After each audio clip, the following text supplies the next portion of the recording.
إن الحمد لله نحمده ونستعينه ونستغفره ونؤمن به ونتوكل عليه ونعوذ بالله من شرور أنفسنا ومن سيئات أعمالنا من يهده الله فلا مضل له ومن يضلل فلا هادي له أي فلن تجد له وليا مرشدا ونشهد أن لا إله إلا الله وحده لا شريك له والذي لا ضد له ولا ند له لا مثل له ولا مثيل له لا وزير له ولا كفيل له لا شبه له ولا شبيه له لا ولد له ولا والد له وهو الواحد الفرد الصمد لم يلد ولم يولد ولم يكن له كفوا أحد ونشهد أن سيدنا ونبينا وحبيبنا وبشيرنا ونذيرنا وطبيبنا وطبيب أرواحنا وحبيبنا وحبيب ربنا محمدا عبد الله ورسوله أرسله بالحق بشيرا ونذيرا وداعيا إلى الله بإذنه وسراجا منيرا أما بعد فقد قال الله تعالى في كلامه المجيد وفي فرقانه الحميد أعوذ بالله من الشيطان الرجيم بسم الله الرحمن الرحيم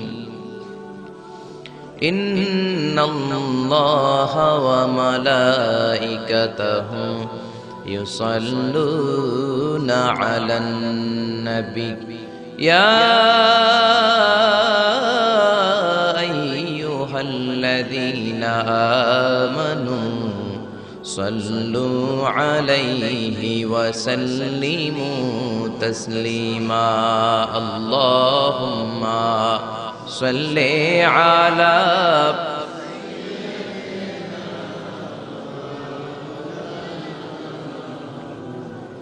وعلى آل سيدنا মৌলানা মুহাম্মদ সবাই মহাব্বতের সাথে জোরে জোরে আওয়াজ করে পড়ুন আল্লাহুম্মা সাল্লি আলা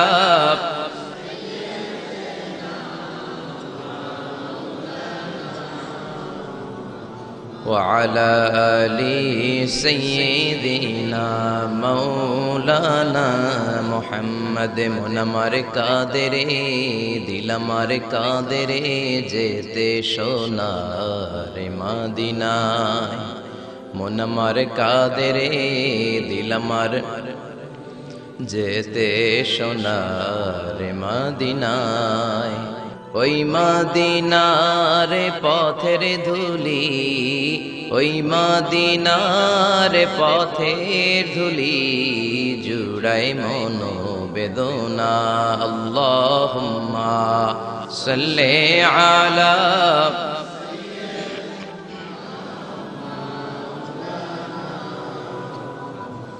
وعلى آل سيدنا মৌলানা মোহাম্মদ রজব শাবানে বরকতে দাও রমজান মাসে গুনাহ ঝড়াও রজব শাবানে বরকতে দাও রমজান মাসে গুনাহ ঝড়াও সপ্তাহ জুড়ে তুমি বরকতে দাও জুমার দিনেতে গুনাহ ঝড়াও রজব শাবানে বরকতে দাও রমজান মাসে গুনাহ ঝড়াও আল্লাহুম্মা সাল্লি আলা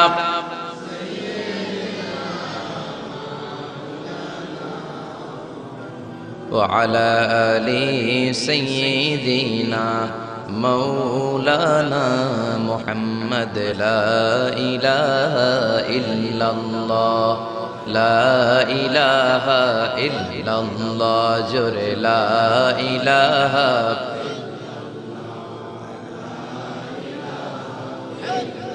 আল্লাহ নামের জিকির করবে যারা আল্লাহর কাছে প্রিয় তারা আল্লাহর কাছে প্রিয় যারা জান্নাতে প্রবেশ করবে তারা জোরে লা ইলাহা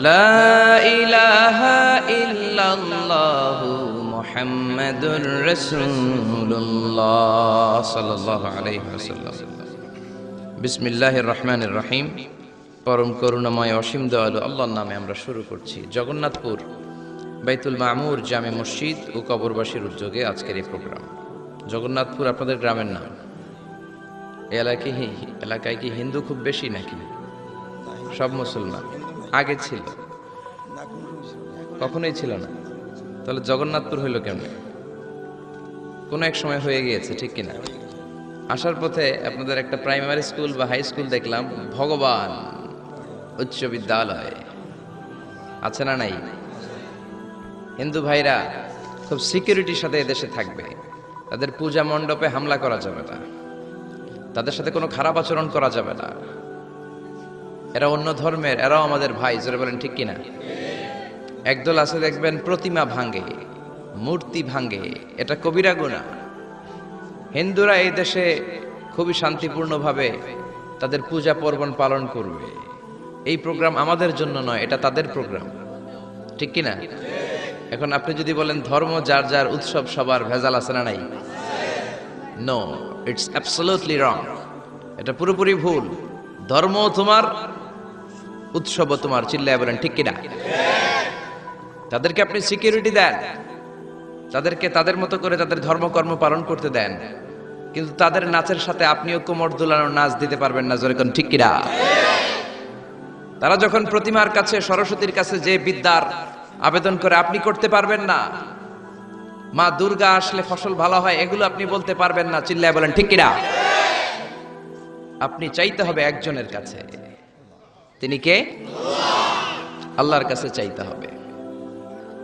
এজন্য হিন্দু ভাইরা এখানে থাকবে নিরাপত্তার সাথে উইথ ফুল সিকিউরিটি কিন্তু রংবাজি চলবে মুসলমানদের চিল্লায় বলেন ঠিক কিনা হিন্দু ভাইদের কোনো ক্ষতি হতে দেওয়া যাবে না কিন্তু মূল ক্ষমতা থাকবে মুসলমানদের কেননা এটা মুসলমানদের দেশ এটা দাড়িওয়ালাদের দেশ টুপিওয়ালাদের দেশ এটা হেফজখানার দেশ এটা আলিয়া মাদ্রাসার দেশ এটা কওমি মাদ্রাসার দেশ এটা টঙ্গীর তুরাকপাড়ের বিশ্ব ইস্তেমার দেশ জোরে বলেন ঠিক কিনা আল্লাহ আমাদেরকে পারস্পরিক সম্প্রীতি এটা গোটা বিশ্বের জন্য বাংলাদেশ একটা মডেল আমরা অসাম্প্রদায়িক আমাদের মধ্যে সাম্প্রদায়িকতা নেই এক্সট্রিমিজম নেই সন্ত্রাসবাদ নেই জঙ্গিবাদকে আমরা সাপোর্ট করি না চিল্লায় বলেন ঠিক কিনা আল্লাহ আমাদেরকে সঠিক সমঝ দান করুক আমরা পড়ি আমিন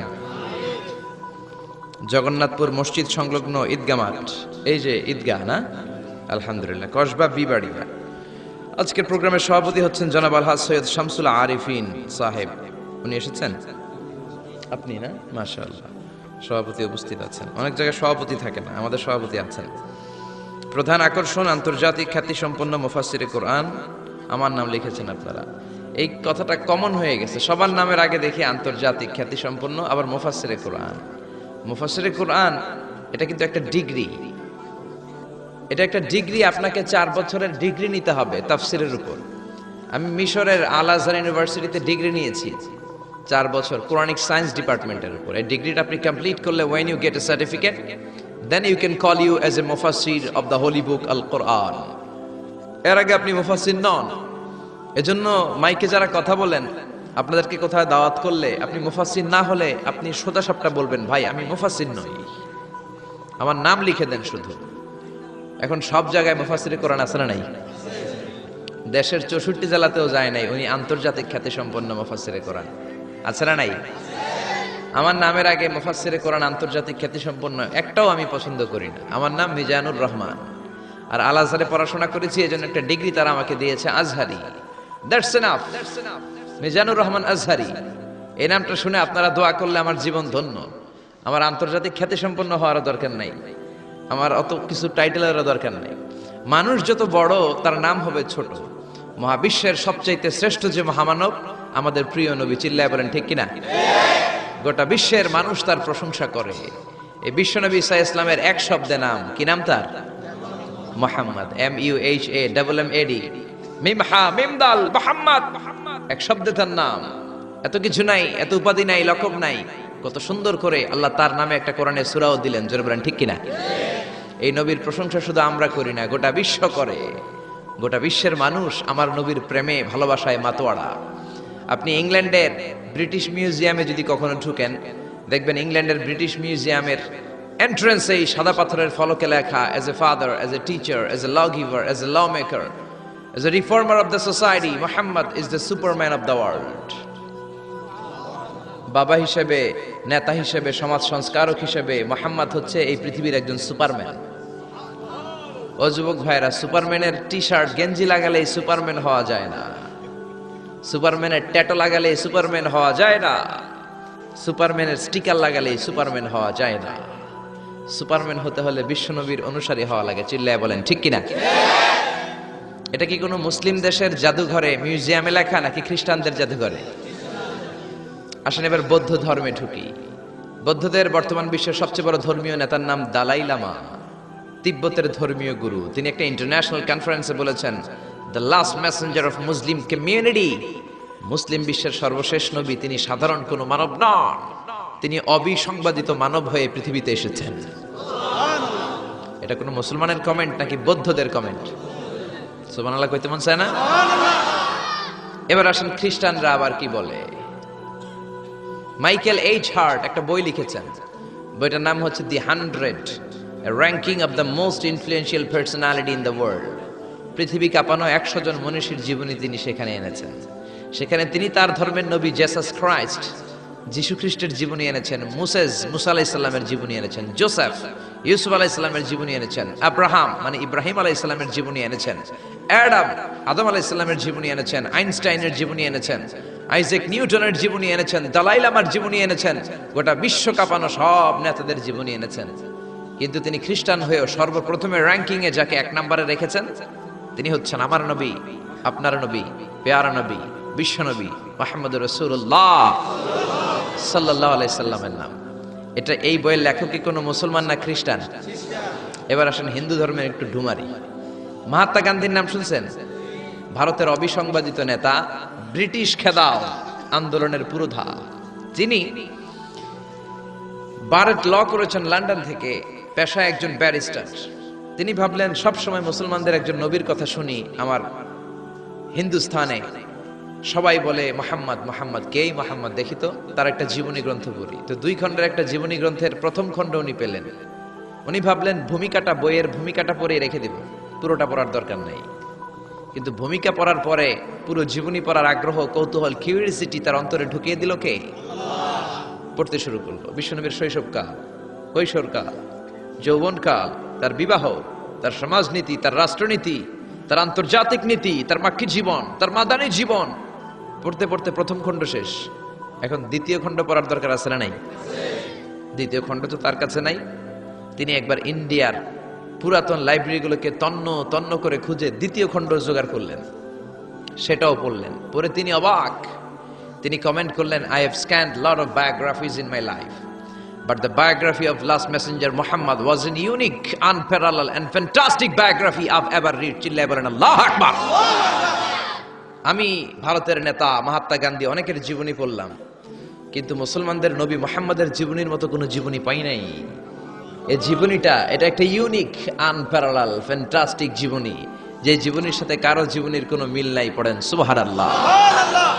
এটা কোনো মুসলমানের কথা না হিন্দুর কথা? এটা হিন্দুর কথা। ইংলিশ লিটারেচার নিয়ে যারা পড়াশোনা করো তোমরা জর্জ বার্নার্ড শোর নাম শুনে থাকবে, শুনেছো?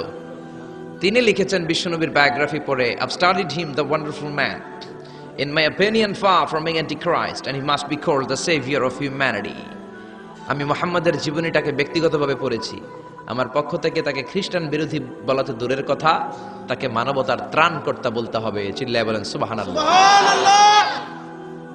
ব্লগ লিখে লিখে বিশ্বনবীর জীবনীর ব্যাপারে কুৎসা রটনা করে, গালি দেয় আর ফতুয়া ছড়ায়। নবী কেন এতগুলো বিয়ে করলো, 11 জন বিবি কেন তার, 2 জন দাসী কেন তার, এগুলো তাদের চোখে পড়ে। কিন্তু 25 বছরের একজন তাগড়া যুবক 40 বছরের একজন প্রৌঢ় নারীকে যে বিয়ে করেছে সেটা তাদের চোখে পড়ে না।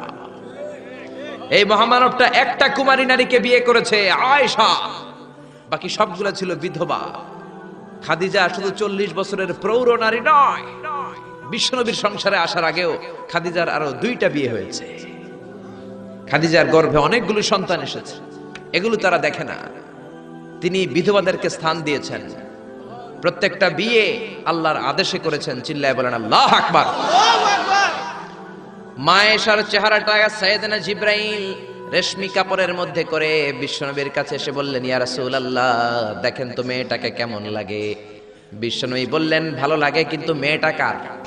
সাইয়েদনা জিবরাইল বললেন, আপনার বন্ধু আবু বকরের মেয়ে, পছন্দ হয় কিনা বলেন। বিশ্বনবী বললেন হয়। তার কয়েকদিন পরে ডাইরেক্ট প্রপোজ, আল্লাহর কাছ থেকে সরাসরি প্রপোজাল এসেছে। জিবরাইল ছবি নিয়ে এসে বললেন, ইয়া রাসূলুল্লাহ, আল্লাহ প্রপোজাল পাঠিয়েছেন, বিয়ের প্রস্তাব। আমি হলাম বিয়ের ঘটক, আল্লাহ হলেন বিয়ের কাজী। বিশ্বনবী বললেন, জিবরাইল রে, তুমি যদি বিয়ের ঘটক হও, আল্লাহ যদি হয় বিয়ের কাজী, আমি মুহাম্মদ রাজি। বিয়ে হয়ে গেল। এভাবে প্রত্যেকটা বিয়ে বিশ্বনবী সাল্লাল্লাহু আলাইহি ওয়াসাল্লাম আল্লাহ তাআলার অর্ডার পেয়ে করেছেন, নিজের মন গড়া করে নাই। ওই নবীর বিরুদ্ধে যারা কথা বলে এগুলো মানুষ নয়, এগুলো অমানুষ। জোরে বলেন ঠিক কিনা? এগুলো জাহান্নামের নরকীট আর পিতৃ পরিচয়হীন জারদ সন্তান। জোরে বলেন ঠিক কিনা? এজন্য সরকারের উচিত আইন করে এই ব্লগারদেরকে বাইতুল মুকাররমের স্কয়ারের সামনে জুমার পরে ফাঁসিতে ঝুলিয়ে দেয়া। আমার নবীর বিরুদ্ধে যারা কথা বলবে তাদের ঠাঁই বাংলার জমিনে হতে পারে না। এজন্য এই ব্লগার আর নাস্তিকগুলোর বিরুদ্ধে আমাদেরকে এক থাকতে হবে। বিশ্বনবীর গালি দেয়া হবে, মুসলমান ঘরে বসে থাকবে, সে মুমিন নয়, সে মুনাফিক।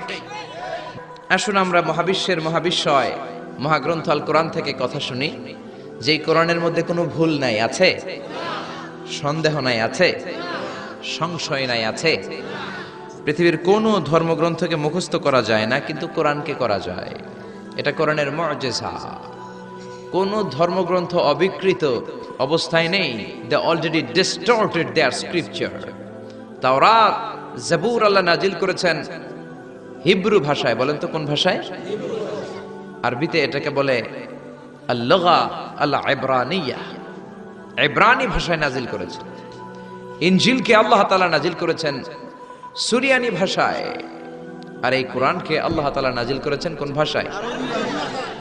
রব্বুল আলামিন বলেন, ইন্না আনজালনাহু কুরআনান আরাবিয়্যান লাআল্লাকুম তাআকিলুন। ও নবী, এই কোরআনকে আমি সুরিয়ানি ভাষায় পাঠাই নাই, ইব্রানি ভাষায় পাঠাই নাই, চাইনিজ ভাষায় পাঠাই নাই, ইংলিশ ভাষায় পাঠাই নাই। কোরআনকে আল্লাহ কোন ভাষায় পাঠালেন? এজন্য আরবি শিখতে রাজি আছেন তো? ছেলে মেয়েদেরকে কোরআনের ভাষা শিখাবেন। কোরআনের ভাষা আরবি ভাষা। কোরআনের ভাষা শিখলে ফ্যামিলিটারে বরকতময় করে দিবে কে? আল্লাহ। আবার এই কোরআনটাকে রব্বুল আলামিন বিশ্ব নবীর জীবনে সবচাইতে দামি মুআজিজা করে পাঠালেন। মুআজিজা মানে হচ্ছে মিরাকেল।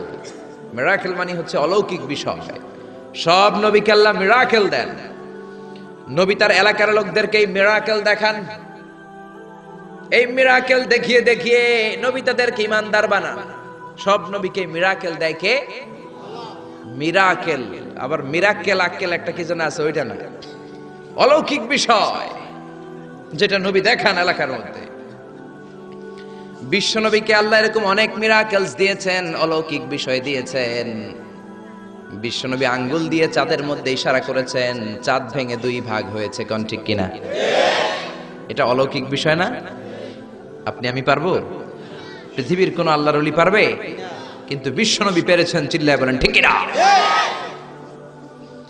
এরকম হাজার হাজার মুআজিজা রব্বুল আলামিন বিশ্বনবীকে দান করেছেন, কিন্তু হাজার মুআজিজার মধ্য থেকে বিশ্বনবীর জীবনে সবচাইতে দামি মুআজিজার নাম হলো কোরআন। কি নাম?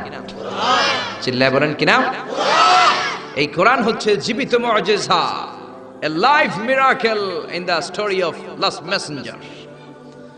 সব নবীকে এরকম আল্লাহ মিরাকেল দিয়েছেন, অলৌকিক বিষয়। দাউদ আলাইহিস সালামের মিরাকেল মুআজিজা আছে না নাই? وَأَلَنَّا لَهُ الْحَدِيدِ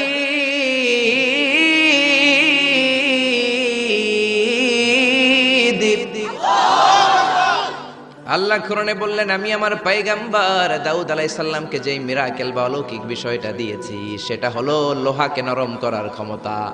সাইয়েদনা দাউদ আলাইহিস সালাম লোহার মধ্যে ধরলে লোহা গলে যেত, নরম হয়ে যেত। এই পৃথিবীতে সর্বপ্রথম সাইয়েদনা দাউদ আলাইহিস সালাম ছুরি বানিয়েছেন, দা বানিয়েছেন, কোদাল বানিয়েছেন, রামদা বানিয়েছেন। সাইয়েদনা দাউদ আলাইহিস সালামের আগে কেউ পৃথিবীতে কোনোদিন ছুরি, বটি আর দা বানাতে পারে নাই, কারণ তিনি লোহা ধরলে গলে যেত, নরম হয়ে যেত। উনি ওইটাকে একটা স্ট্রাকচার প্যাটার্নে নিয়ে ছুরি বানাতেন। এই যে আমার সামনে মাইকেল লোহা, আমি মিজানুর রহমান আজহারী গায়ের যত জোড় আছে এরকম বাঁকা করলে লোহা বাঁকা হবে নাকি? লোহা গলে নরম হবে নাকি? আপনি ধরলে নরম হবে? কিন্তু দাউদ আলাইহিস সালাম লোহাকে টাচ করলেই গলে নরম হয়ে যেত। পাথর দিয়ে চাপটা করে করে যেমন খুশি তেমন ছুরি বানাতেন, দা বানাতেন, শাবল বানাতেন। এটা আর কেউ পারতো না, কারণ এটা দাউদ নবীর মুআজিজা। চিল্লায় বলেন ঠিক কিনা? দাউদ আলাইহিস সালাম ইন্তেকাল করলেন, পৃথিবীতে নাই নাকি আছে? দাউদ নবী বেঁচে আছে? উনি নাই, উনি চলে গেলেন। উনি চলে যাওয়ার পর কেউ কি উনার পরে আর লোহাকে এরকম গলাতে পেরেছে নাকি? নরম করতে পেরেছে নাকি? তার মানে দাউদ নবী শেষ, সাথে সাথে দাউদ নবীর মুআজিজাও শেষ। জোরে কোন ঠিক কিনা? দাউদ নবী চলে গেলেন, দাউদ নবীর মুআজিজাও চলে গেল। জোরে বলেন ঠিক কিনা? এরপরে মুসা আলাইহিস সালামের মুআজিজা আছে না নাই? আমা তিলকা বিয়ামিনিকা ইয়া মুসা, ও মুসা তোমার ডান হাতে কি? সাইয়েদনা মুসা আলাইহিস সালাম বললেন, হিয়া আসায়া, এটা আমার লাঠি। এই লাঠি ছিল মুসা আলাইহিস সালামের মুআজিজা। মুসা আলাইহিস সালাম এই লাঠি মাটিতে গেড়ে দিলে গাছ হয়ে যেত, সাগরে রেখে দিলে ব্রিজ হয়ে যেত, ফেরাউনের সামনে রেখে দিলে বিশাল অজগর সাপ হয়ে যেত। কোন সুবহানাল্লাহ। মুসা আলাইহিস সালাম চলে গেলেন, ইন্তেকাল করলেন, কিন্তু ওনার লাঠিটা পৃথিবীতে ছিল। মুসা নবী মরে গেলেন, কিন্তু ওনার লাঠি ছিল। কিন্তু উনি চলে যাওয়ার পরে ওনার এই লাঠিটা দিয়ে কেউ কোনোদিন সাপ বানাতে পেরেছে নাকি? গাছ বানাতে পেরেছে নাকি? ব্রিজ বানাতে পেরেছে নাকি? তার মানে মুসা নবী শেষ, সাথে সাথে মুসা নবীর মুআজিজাটাও শেষ। জোরে কোন ঠিক কিনা? মুসা নবী চলে গেলেন, মুসা নবীর মুআজিজাও চলে গেল। ঈসা আলাইহিস সালামের মুআজিজা আছে না নাই? ঈসা নবীর মুআজিজা, ইট ওয়াজ ভেরি ডেঞ্জারাস মুআজিজা ইন দ্য ওয়ার্ল্ড। পৃথিবীর সবচাইতে ভয়ঙ্কর মুআজিজা ছিল ঈসা নবীর মুআজিজা। আল্লাহ বললেন, ওয়া উবরিউল আকমাহা ওয়াল আবরাসা ওয়া উহয়িল মাউতা বিইযনিল্লাহ। ঈসা আলাইহিস সালামের মুআজিজা, উনি বলেন, আমি আল্লাহর আদেশে জন্মান্ধ, রাতকানা, দিনকানা রোগীর চোখকে ভালো করে দেই। অন্ধ রোগীর চোখে হাত বুলিয়ে দিলে, ঈসা নবী হাত বুলিয়ে দিলে ওই লোকটার চোখ ভালো করে দিত কে? আবার চামড়ায় শ্বেত রোগী, ধবল রোগী, কুষ্ঠ রোগীর গায়ে হাত বুলিয়ে দিলে হাত ভালো করে দিত কে? আবার কবরের সামনে দাঁড়িয়ে, লাশের সামনে দাঁড়িয়ে সাইয়েদনা ঈসা নবী যদি বলতেন, ইয়া আব্দাল্লাহ কুম বিইযনিল্লাহ, কবরের লাশ দাঁড়িয়ে যাও, মুহূর্তে লাশ দাঁড়িয়ে যেত। সুবহানাল্লাহ। মরা লাশ জীবিত হয়ে যেত। এটা ওনার মুআজিজা। সাইয়েদনা ঈসা নবীর যদি কখনো হরিণের গোশত খাওয়ার ইচ্ছে হতো, কিসের গোশত খাইছেন?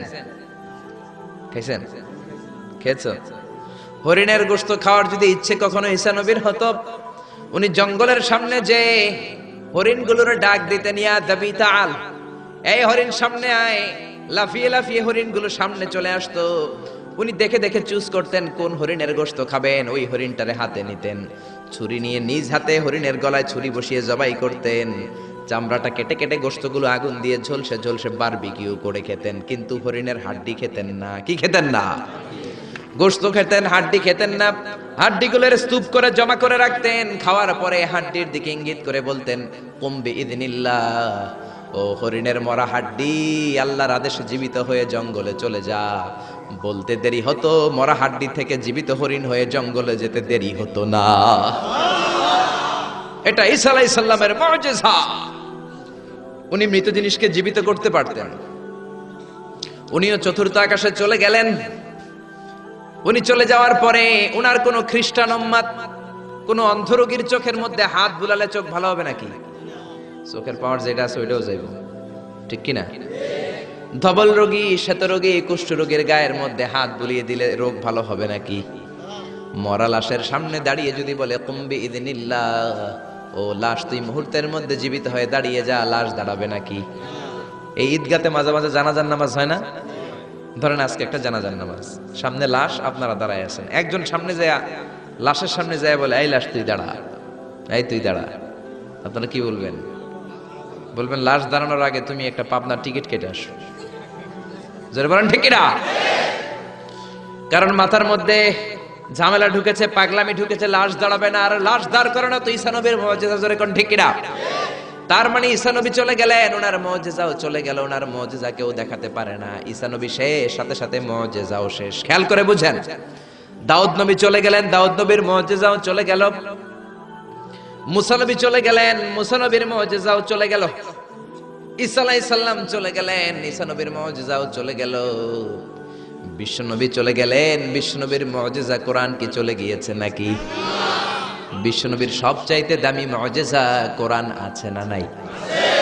বিশ্বনবী ইন্তেকাল করলেন, বিশ্বনবীর উপর নাজিল হওয়া সবচাইতে দামি মুজিজা কোরআন কি ইন্তেকাল করেছে নাকি? কোরআন ইন্তেকাল করে নাই, কোরআন মরে যায় নাই, কোরআন চলে যায় নাই। Up to the day of judgement, up to the day of resurrection Quran থাকবে। কোরআন হেদায়েতের আলো ছড়িয়ে যাবে। চিল্লায় বলেন ঠিক কিনা? এজন্য জীবনের সব অঙ্গনে এই কোরআন মানতে রাজি আছেন তো? কিছু মানবেন, কিছু মানবেন না এমন না তো?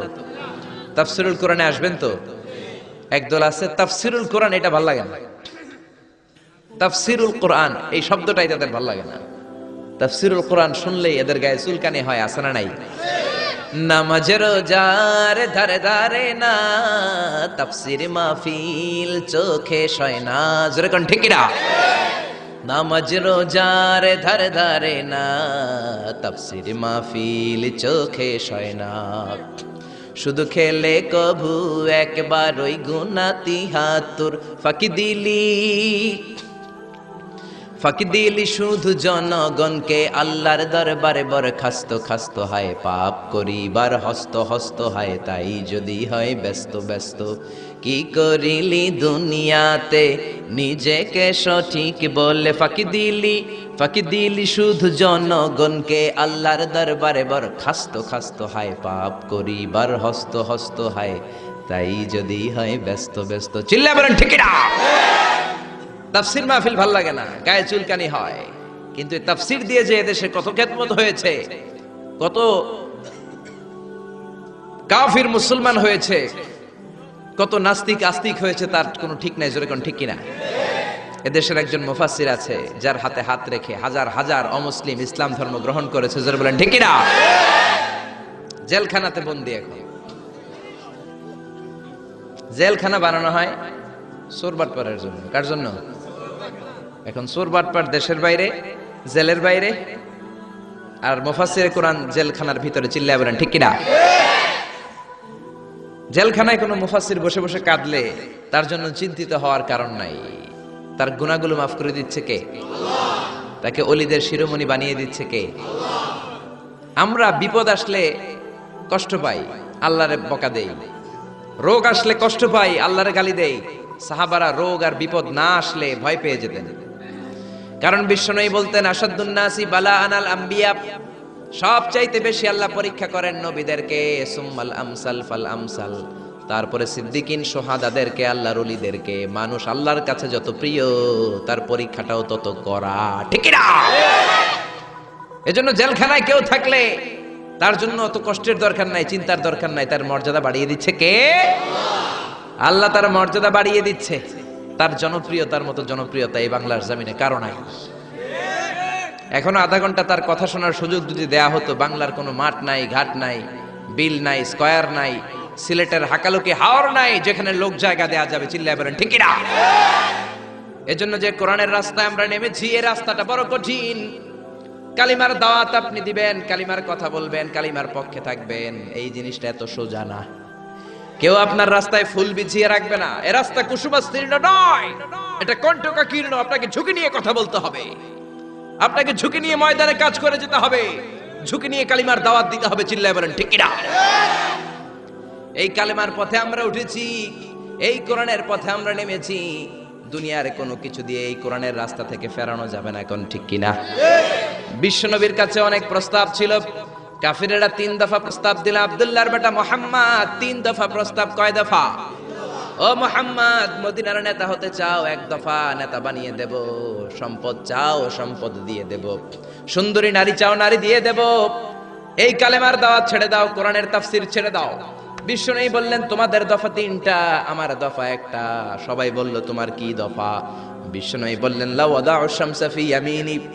আর সম্পদ, নারী আর ক্ষমতা তো দূরের কথা, আকাশের সূর্যটা যদি ডান হাতে দাও, ওয়াল কামারা ফি ইয়াসারি, আকাশের চন্দ্রটা যদি বাম হাতে দাও, এই কোরআনের রাস্তা থেকে 1 চুল পরিমাণ আমারে পিছনে সরানো যাবে না, যাবে না, ঠিক না? এজন্য কোরআনের পথে আমরা নেমেছি। আমরা ভয় পাই একজনকে, সে আল্লাহর খুশির জন্য এই পথে আমরা আন্দোলন চালিয়ে যাবো। জোরে বলেন ঠিক না? আমরা এই কোরআন নিয়ে মরতে চাই। কোরআনের পথে যেন আমরা থাকতে পারি, আল্লাহ যেন কবুল করে আমরা পড়ি আমিন। আসুন সেই কোরআন থেকে আমরা কথা শুনি, সরাসরি কোরআন থেকে তাফসীর শুনি। রাজি আছেন তো? কষ্ট হচ্ছে না তো? মন খারাপ করে দিলাম না তো? এই মুফাসসিরে কোরআনের কথা শুনলে সবার মন খারাপ হয়ে যায়। একজন মানুষের কত জনপ্রিয়তা। আমি আজকে 50 বছর কোরআনের তাফসীর করেছি সারা বাংলাদেশে, সারা পৃথিবীতে। আমাকে বানানো হয়েছে যুদ্ধ অপরাধী, আমাকে বানানো হয়েছে চোর, ডাকাত, হত্যাকারী, ধর্ষণকারী। আমি আল্লাহর নামে কসম করে বলছি, আল্লাহ তোমার ইজ্জতের কসম, তোমার সম্মানের কসম, 1971 সনের 1 ফোঁটা পানি বা কাদা আমার গায়ে লাগে নাই, লাগে নাই, লাগে নাই। কিন্তু আপনারা তো ওনার কথা শুনে চোখের পানি ছেড়ে দিলেন। আমি কি আপনার জন্য 2 রাকাত নফল নামাজ পড়ে দোয়া করব? নেভার। আমি জাস্ট একটা দোয়া পড়ে ফু দিয়ে দিব। কিন্তু আপনারা তার জন্য নফল নামাজ পড়েও দোয়া করেছেন। আমি কি আপনার জন্য 2টা রোজা রেখে দোয়া করব? আপনারা তো তার জন্য রোজা রেখেও দোয়া করেছেন। এদেশের মানুষ দেহের তাজা রক্ত বিলিয়ে দিতেও কোরআনের জন্য কুণ্ঠাবোধ করে না। চিল্লায় বলেন ঠিক কিনা? এজন্য জীবনের সব অঙ্গনে সেই কোরআনের আইনগুলো মানার দরকার আছে না নাই? আল্লাহ আমাদেরকে to the right sense of direction, সঠিক পথে চলার তৌফিক দান করুক, উত্তম ফয়সালার দিকে যাওয়ার তৌফিক দান করুক। আমরা পড়ি আমিন। কোরআনের সবচেয়ে যে দামি আয়াত, ওই আয়াতটার তাফসীর আজকে করব। বিশ্বনবীকে জিজ্ঞেস করা হলো আইয়ু আয়াতিন আযামু মিন কিতাবিল্লাহি ইনদাকা নবী, কোরআনের কোন আয়াতটা সবচাইতে বেশি দামি আপনি মনে করেন? বিশ্বনবী বললেন আযমু আয়াতিন মিন কিতাবিল্লাহি আয়াতুল কুরসি। আল্লাহর কোরআনের মধ্যে 6666 আয়াত, কারো বর্ণনা মতে 6636 আয়াত, আরেক বর্ণনা মতে আরেকটা রিওয়ায়াত পাওয়া যায়। এই যতগুলো আয়াত কোরআনের মধ্যে আছে, সবচাইতে দামি আয়াতের নাম আয়াতুল কুরসি, ঠিক কি না? এতগুলো আয়াত থাকতে এটার দাম এত বাড়লো কেন? এটার এত মর্যাদাপূর্ণ আয়াত কেন? 5টা কারণে এই আয়াতের দাম বেশি। জোরে বলেন কয়টা? 1 নম্বরে আয়াতের মধ্যে রব্বুল আলামিন নিজের পরিচয় দিয়েছেন। একটা মাত্র আয়াত, কিন্তু এত সুন্দর করে চমৎকার করে রব্বুল আলামিন নিজের পরিচয়টা একটা আয়াতে দিয়েছেন। গোটা কোরআন তন্ন তন্ন করে তালাশ করলে আর কোন জায়গায় এত সুন্দর পরিচয় আল্লাহর পাওয়া যায় না। কোন সুবহানাল্লাহ। এজন্য এই আয়াতটার দাম এত বেশি। আবার এই আয়াতের মধ্যে রব্বুল আলামিন তাওহীদের কথা বলেছেন। কিসের কথা? তাওহীদেরই মুর্শিদ আমার মুহাম্মাদের নাম বলো, মুহাম্মাদের নাম। আল্লাহর নাম জপলে বুঝতে পারি আল্লাহরই কালাম বলো, মুহাম্মাদের নাম। আল্লাহু আকবার। আল্লাহ তার একত্ববাদের ঘোষণা দিলেন, তিনি যে এক এবং একক। এই ঘোষণাটা আয়াতের মধ্যে আছে, এই জন্য আয়াতের মর্যাদা বাড়িয়ে দিয়েছে কে? আল্লাহ। আবার এই আয়াতের মধ্যে আল্লাহর 4টা সিফাতি নাম আছে, জোরে বলেন কয়টা? 1 নম্বরে আল হাইয়্যু, 2 নম্বরে আল কাইয়্যুম, 3 নম্বরে আল আলী, 4 নম্বরে আল আযীম। এই 4টা আল্লাহর সিফাতি নাম এই আয়াতের মধ্যে থাকার কারণে আয়াতের মর্যাদা বাড়িয়ে দিয়েছে কে? আবার এই একটা আয়াতে রব্বুল আলামিন তিনি যে কত ক্ষমতাবান, তার কুদরত যে কত বড়, তার জ্ঞানের সীমানা যে কত বড়, এগুলোর বর্ণনা দিয়েছেন। আবার এই আয়াতের মধ্যে আল্লাহ কুরসির বর্ণনা দিয়েছেন।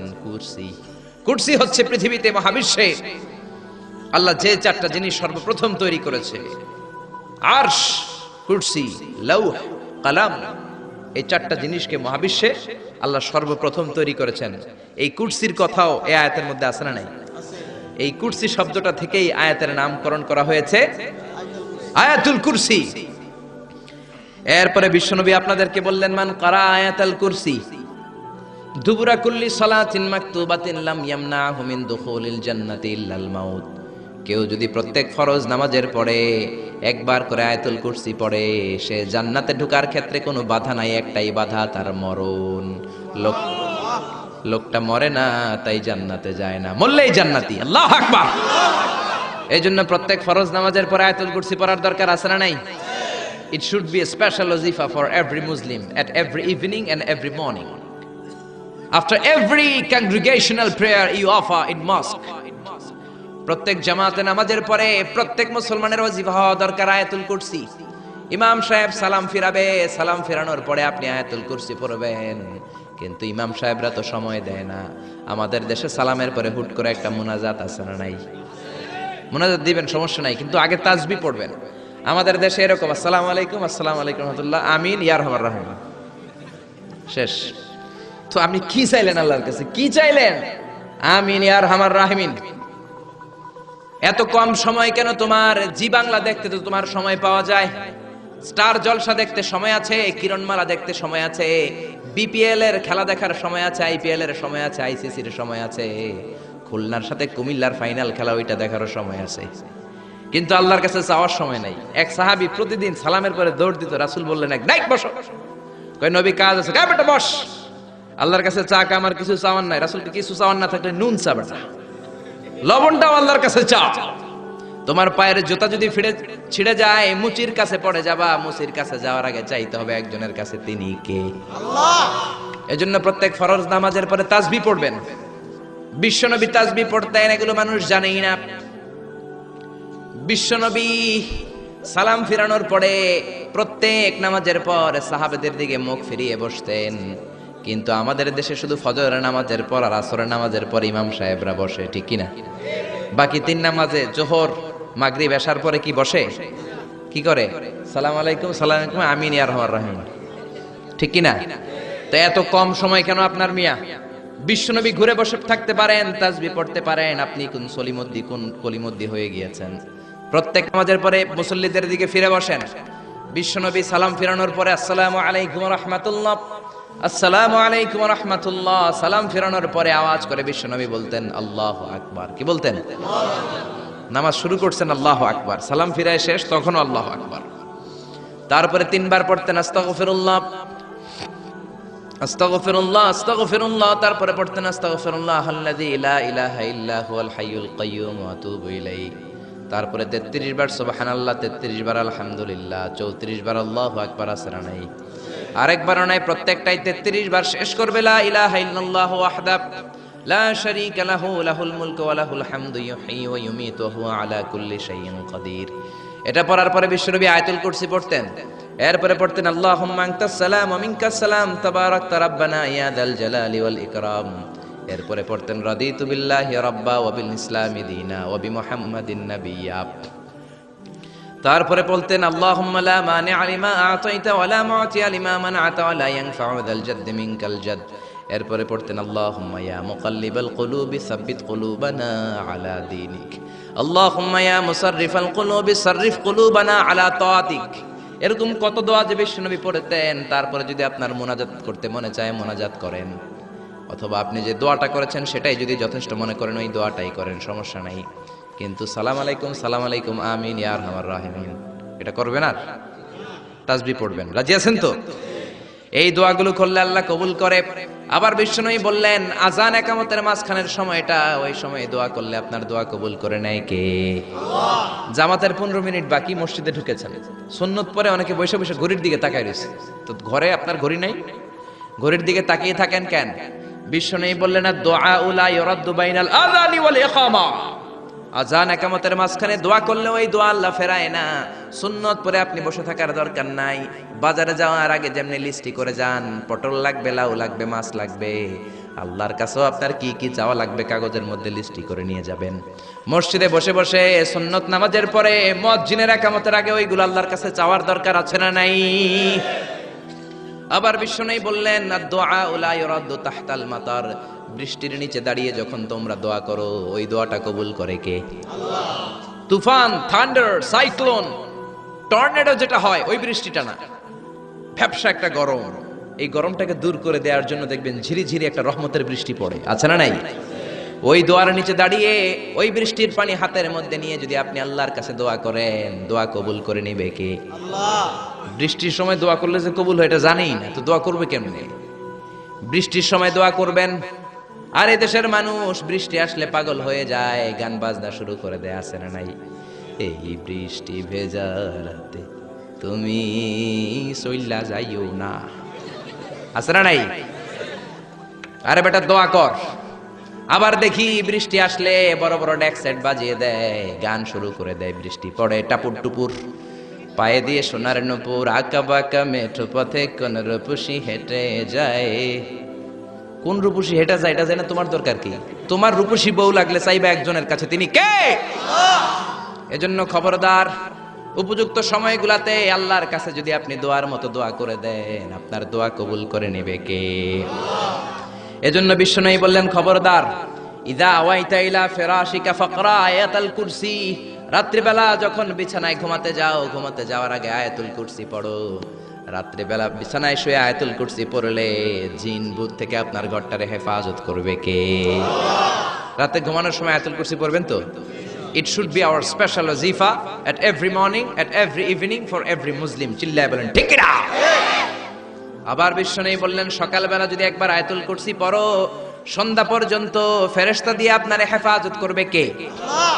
আবার সন্ধ্যাবেলায় যদি একবার তুমি আয়াতুল কুরসি পড়ো, সকাল পর্যন্ত তোমারে গার্ড দিবে কে? আল্লাহ। এটা আল্লাহর পাঠানো গার্ড, এঞ্জেল গার্ড, ফেরেশতাদের গার্ড। টাকা দিয়ে বডিগার্ড যে রাখে ওই বডিগার্ড না। বডিগার্ড তোমারে বাঁচাতে পারবে না। অনেক মন্ত্রীর দুই দিকে বডিগার্ড, গুলি লাগছে মন্ত্রীর কপালে, সবাই যে বডিগার্ডের ধরে এই বেটা 50,000 করে বেতন বডিগার্ড, মন্ত্রী মূল্য কেমনে? বডিগার্ডকে আমি তো বডিগার্ড, আমি তো রুহু গার্ড না। রুহুর মালিক কে? আমি তো বডিগার্ড। বডি তো ঠিকই আছে, বডি লয়ে যাও, জোরে বলেন ঠিক কিনা? এজন্য খবরদার এই ওয়াজিফাগুলো মিস করবেন না। সকালবেলা যদি একবার ওয়াজিফা পড়েন আয়াতুল কুরসি, সন্ধ্যা পর্যন্ত আল্লাহ স্পেশাল ফেরেশতার গার্ড দিয়ে দিবে। আবার সন্ধ্যাবেলা যদি একবার আয়াতুল কুরসি পড়েন, সকাল পর্যন্ত আপনাকে গার্ড দিবে কে? আবার এই একটা আয়াতের মধ্যে ইসমে আজম আছে, আল ইসমুল্লাহিল আযম। আল্লাহর 99টা নামের মধ্যে থেকে একটা ইসমে আজম, কিন্তু কোনটা কেউ জানে না একজন ছাড়া, তিনি কে? তবে বিশ্বনবী তার চাচাতো ভাই আব্দুল্লাহ ইবনে আব্বাস, যাকে রাইসুল মুফাসসিরিন বলা হয়, তার জন্য দোয়া করেছেন আল্লাহুম্মা ফাক্কিহু ফিদ্দীন ওয়া আল্লিমহু তা'বীল। আল্লাহ আমার চাচাতো ভাই আব্দুল্লাহ ইবনে আব্বাসকে আপনি দ্বীনের জ্ঞান শিক্ষা দেন, তাকে কোরআনের তা'বীল তাফসীর শিক্ষা দেন। বিশ্বনবীর দোয়ার বরকতে তিনি গোটা মুফাসসিরদের সম্রাট হয়েছেন। কোন সুবহানাল্লাহ। রাইসুল মুফাসসিরিন আব্দুল্লাহ ইবনে আব্বাস তানভীরুল মিকবাস ফি তাফসীর ইবনে আব্বাস রেফারেন্স উনি বলেন, আমার কোরআনের যতটুকু জ্ঞান বিশ্বনবীর দোয়ায় আমি পেয়েছি, আমার মনে হয় আল্লাহর ইসমে আজমটা কোরআনের কোন আয়াতের মধ্যে নাই, আছে শুধু আয়াতুল কুরসির মধ্যে। যেরকম সুবহানাল্লাহ। তুমি ইউনুস নবীরে যখন খাইলো মাছেতে গিলিয়া ফেরেশতা পাঠাইয়া দিলে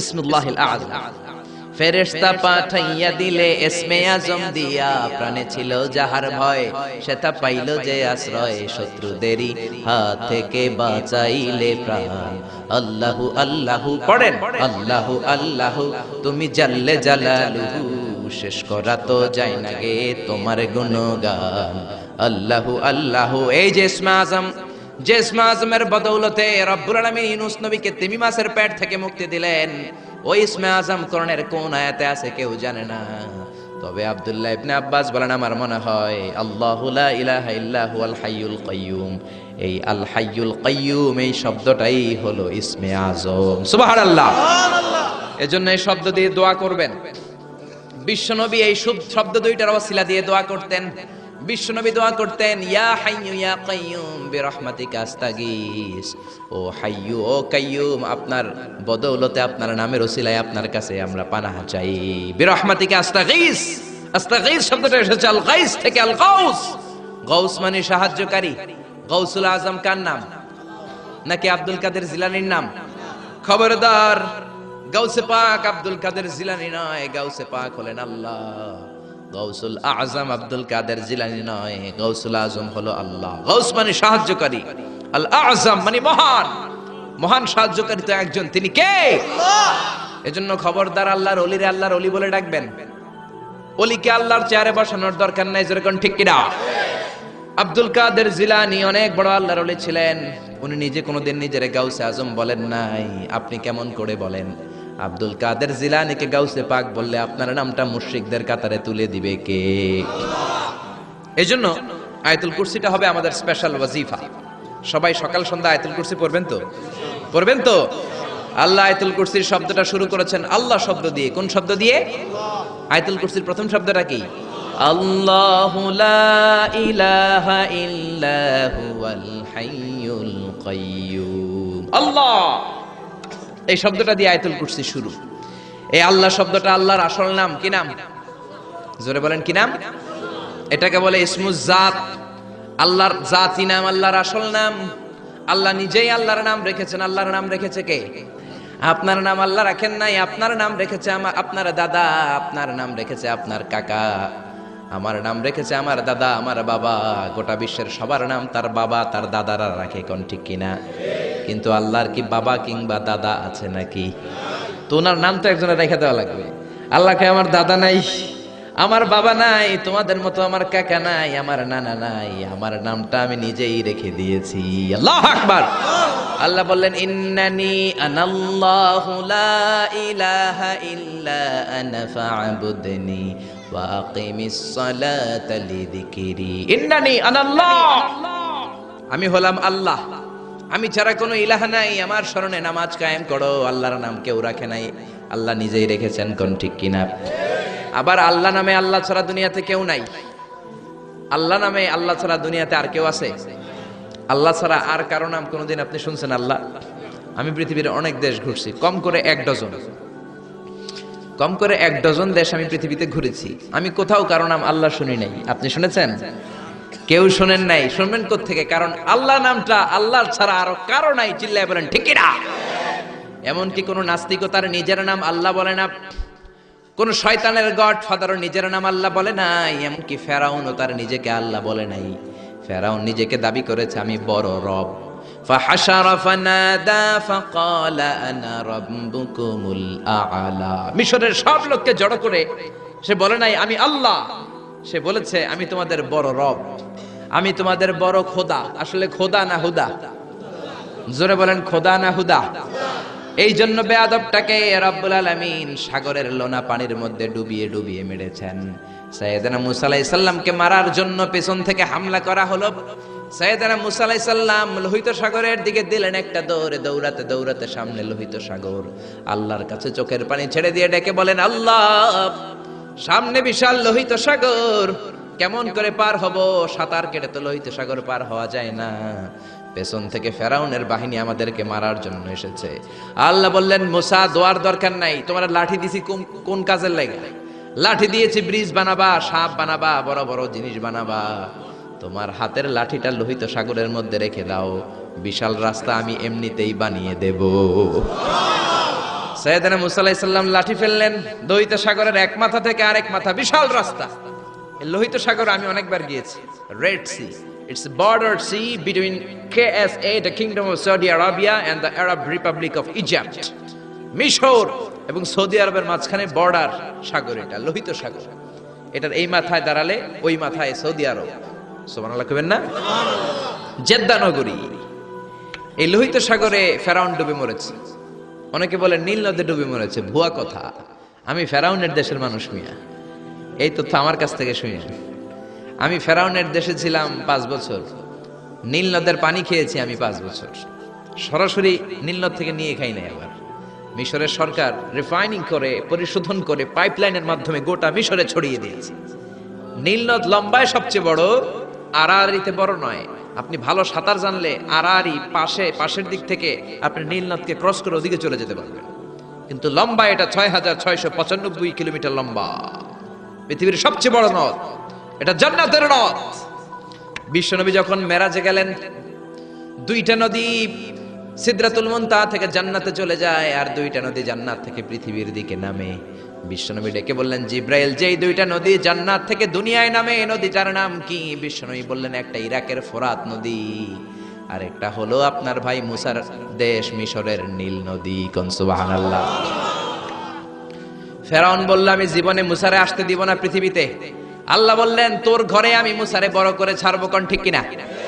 মুসার মা মুসা আলাইহিস সালামকে সিন্ধুকে করে এই নীল নদে ভাসিয়ে দিয়েছেন। ফেরাউন এই নীল নদে মরে নাই, সে মরেছে লোহিত সাগরে মরে। বিশাল লোহিত সাগরে রাস্তা হয়ে গেল। সাইয়েদনা মুসা আলাইহিস সালাম আল্লাহর শুকরিয়া করে বনি ইসরাইলের মুমিন বান্দাদেরকে নিয়ে, তার কর্মীদেরকে নিয়ে, তার অনুসারীদেরকে নিয়ে, তার সদস্যদেরকে নিয়ে রওনা হলেন। দৌড়াতে দৌড়াতে লোহিত সাগরের এই মাথা থেকে ওই মাথা চলে গেলেন। ফেরাউন ইন দ্য মিন টাইমে চলে এসেছে তার বাহিনী নিয়ে। এসে দেখে মাশাআল্লাহ এত সুন্দর রাস্তা, বিশাল ব্রিজ, চমৎকার শক্ত ব্রিজ। বাঁশ টাস দেওয়া হয় নাই, যে ব্রিজের ভিতরে দেওয়া হয়েছে শক্ত রড। এই ব্রিজ দেখে তো মহা খুশি, মনে হয় যেন ওর বাবার টাকায় ব্রিজ বানানো হয়েছে। সে অর্ডার করলো, march on the bridge, march on my soldiers on the bridge and try to reach মুসাস।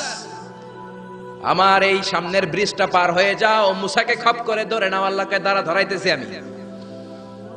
ফেরাউনের অর্ডার শুনে সেনাবাহিনীরা লেফট রাইট করে মার্চ করতে শুরু করলো। যেতে যেতে ব্রিজের এই মাথা থেকে ফেরাউন সহ সৈনিকেরা যেতে যেতে ব্রিজের মাঝ বরাবর যখন চলে এসেছে, আল্লাহ মুসারে ডেকে বললেন, ও মুসা, অ্যাকশন নেবার মনে চায় কিনা?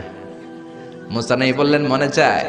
অনেক জ্বালাইছে বেয়াদবটা আমারে, ঘুমাইতে দেয় নাই, খাইতে দেয় নাই, খালি হামলা চালায়। এখনো এরকম মুসলমানদের ঘরে ঘরে হামলা আসরা নাই। ঘরে ঘুমাতে পারে না, নিজ এলাকায় থাকতে পারে না, অন্য থানায় চলে যায়, অন্য গ্রামে চলে যায়, রাতের ঘুম নাই, আত্মীয় স্বজনের সাথে দেখা নাই। দুনিয়ার বুকে কষ্ট করে যাও, জান্নাতের দরজা আল্লাহ তোমাদের জন্য খুলে রেখেছে।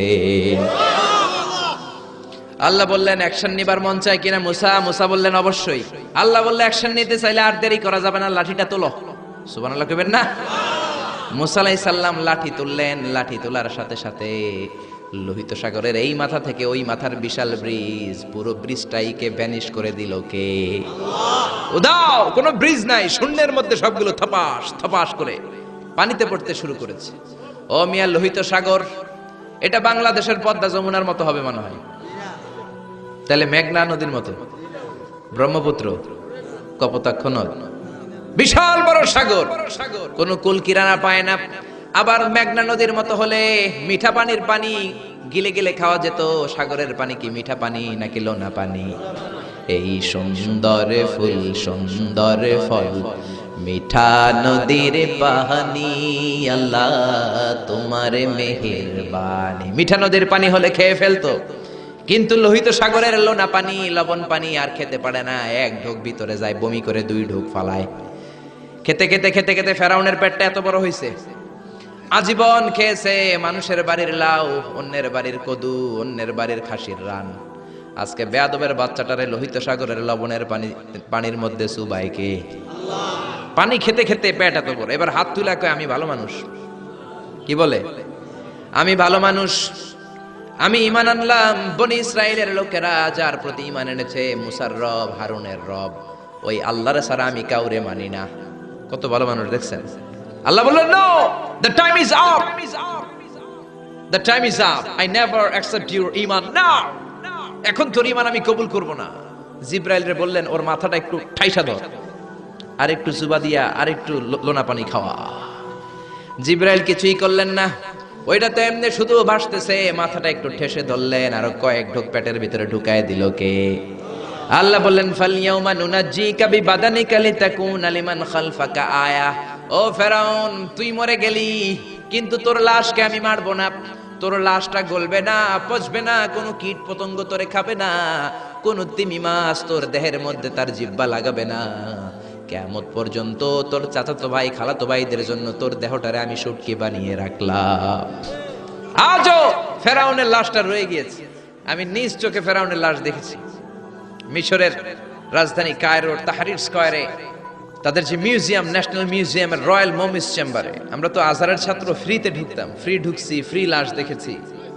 পুরো দেহটাকে ব্যান্ডেজ করে রাখা হয়েছে। ফেরাউনের চারদিক দিয়ে আমি ঘুরলাম, এমনি রয়েছে, এমনি। আমি কই, ফেরাউন চাচা কেমন আছো? কোনো কথা নাই। আমি বললাম, আমাদের লিডার মুসারে তুমি কম জ্বালাও নাই, গ্লাসের মধ্যে তুমি আটকানো। যদি তুমি গ্লাসের ভিতরে না থাকতা, তোমার ঠ্যাং হাত একটাও থাকতো না। কোন ঠিক কিনা? ফেরাউনরে যদি আপনারা পাইতেন এই কসবা এলাকায়, ব্রাহ্মণবাড়িয়ায়, কি করতেন? আমনাগো যাওয়া লাগবে না, আমগো কোনো মাহফিলের মহিলা প্যান্ডেলের পাশ দিয়ে যাইতে পারলেই হইব। বেডিরা দইরা একেবারে সাইজ করে দিবে। জোরে বলেন ঠিক কিনা? গোটা বিশ্বের মানুষের ঘৃণা, লানত তার উপর। ওই ফেরাউনের মতো এখনো যারা আছে, তারা চলে গেল, তাদের প্রতি এরকম ঘৃণা থাকবে। চিল্লায় বলেন ঠিক কিনা? ফেরাউন চলে গিয়েছে, নমরুদ চলে গিয়েছে, কিন্তু ফেরাউনের চেলারা আছে না নাই? নমরুদের চেলারা আছে না নাই? যুগে যুগে ফেরাউন থাকবে, নমরুদ থাকবে, আর তাদের বিরুদ্ধে আপনাদেরকে মুসা আর ইব্রাহিমের ভূমিকা পালন করতে হবে। চিল্লায় বলেন ঠিক কিনা? এই পৃথিবীটা থাকার জায়গা নয়। ফেরাউন তার জলজ্যান্ত প্রমাণ। অনেকক্ষণ আমি তাকিয়ে রইলাম জাহান্নামের এই নরক ইট্টার দিকে। শুটকি মানুষ, একটা মানুষ মরে যাওয়ার পরে মাছ যেমনি আমরা শুটকি বানাই, ফেরাউনকে কিয়ামত পর্যন্ত শুটকির মতো বানিয়ে দিয়েছে কে? পৃথিবীতে কেউ তো স্থায়ী হয় না, হোক না সে ফেরাউন কি বা নমরুদ। কেউ হবে চিরদিন রয় না, কেউ হবে চিরকাল রয় না। জোরে বলেন ঠিক কিনা? এজন্য আল্লাহ বললেন, গোলাম আমারে চিনে নাও। আমার আসল নামটা দিয়ে আমি আয়াতুল কুরসি শুরু করেছি। আল্লাহু লা ইলাহা ইল্লা হুয়াল হাইয়ুল কাইয়্যুম। আল্লাহ শব্দ দিয়ে শুরু করেছেন আয়াতুল কুরসি। এ আল্লাহ কেমন আল্লাহ? এ আল্লাহ শব্দটা এমন শব্দ, যেই শব্দটারে কোনো পরিবর্তন করা যায় না। ভগবানের ভগবতী হয়, ঈশ্বরের ঈশ্বরী হয়, গডের গডেস হয়। আল্লাহর কোনো পরিবর্তন আছে নাকি? আল্লাহ বললেন, আমার শুধু একটাই নাম না, আরো 99টা নাম আছে না নাই? বিষ্ণু বললেন, ইন্না লিল্লাহি তিসআতাও ওয়া তিসঈনা ইসমা। আল্লাহর রয়েছে 99টা নাম। মান আহসাহা দাখালাল জান্নাহ। যে ব্যক্তি কলিজার মধ্যে 99 নাম মুখস্থ করে রাখবে, জাহান্নামের আগুন তার জন্য হারাম করে দিয়েছে কে? হারাম করে দিয়েছে আল্লাহ। এজন্য আল্লাহর 99 নাম মুখস্থ করবেন। রাজি আছেন তো? আল্লাহ বললেন, আমারে তুমি আল্লাহ বলে ডাকো কিংবা রহমান বলে ডাকো, আই ডোন্ট মাইন্ড, আমি কোনো মাইন্ড করি না। আল্লাহর 100টা নামের যে কোনো একটা নাম ধরে ডাকলেই আল্লাহ খুশি হয়ে যায়। চিল্লায় বলেন ঠিক কিনা? قل ادعوا الله أو ادعوا الرحمن أيما تدعوا فله الأسماء الحسنى। আমার নাম আল্লাহ, আমার নাম রহমান, যেটা দিয়ে ডাকো আমি খুশি। সুবহানাল্লাহ। আবার দেখেন, আল্লাহ নামটা তো সুন্দর নাম। একটা ছুরি দিয়ে আল্লাহ নামের প্রত্যেকটা অক্ষর যদি আপনি কেটে দেন, তারপরে ওই অক্ষরগুলো দিয়ে আল্লাহর পরিচয় কোরআনে আছে না নাই? আল্লাহ শব্দ দিয়ে আল্লাহ কোরআনে পরিচয় দিচ্ছেন। আল্লাহু ওয়ালিয়ুল্লাযীনা আমানু ইউখরিজুহুম মিনাল যুলুমাতি ইলান নূর। আল্লাহ হলেন মুমিনদের বন্ধু, অন্ধকার থেকে মুমিনদেরকে তিনি আলোর দিকে নিয়ে যান। ঠিক কিনা? এবার আল্লাহ শব্দের আলিফ আপনি কেটে দিলেন। আল্লাহ শব্দের আলিফ কেটে দিলে থাকে কি? কোরআনের পাতায় পাতায় লিল্লাহ দিয়ে আল্লাহ আল্লাহর পরিচয় দিয়েছেন। জোরে বলেন ঠিক কিনা? লিল্লাহি মা ফিস সামাওয়াতি ওয়া মা ফিল আরদি ওয়া হুয়া আলা কুল্লি শাইইন কাদির। এবার লিল্লাহ শব্দের লামটা যদি আপনি ছুরি দিয়ে কেটে দেন থাকে লাহু। লাহু দিয়ে কোরআনে আল্লাহর পরিচয় আছে না নাই? লাহুল মুলকু ওয়া লাহুল হামদু ওয়া হুয়া আলা কুল্লি শাইইন কাদির। এবার লাহুর লাম যদি কেটে দেন থাকবে হু। হু দিয়ে মনে আল্লাহর পরিচয় নাই? আছে না নাই? পড়েন সবাই, হু আল্লাহুল্লাযী লা ইলাহা ইল্লা হু আলিমুল গায়বি ওয়াশ শাহাদাতি হুয়ার রহমানুর রহিম। চিল্লায় পড়েন আল্লাহু আকবার। আমার আল্লাহ আমাদের সব চাইতে কাছের, জোরে বলেন ঠিক কিনা? আল্লাহ বললেন ওয়া নাহানু আকরাবু ইলাইহি মিন হাবালিল ওয়ারিদ।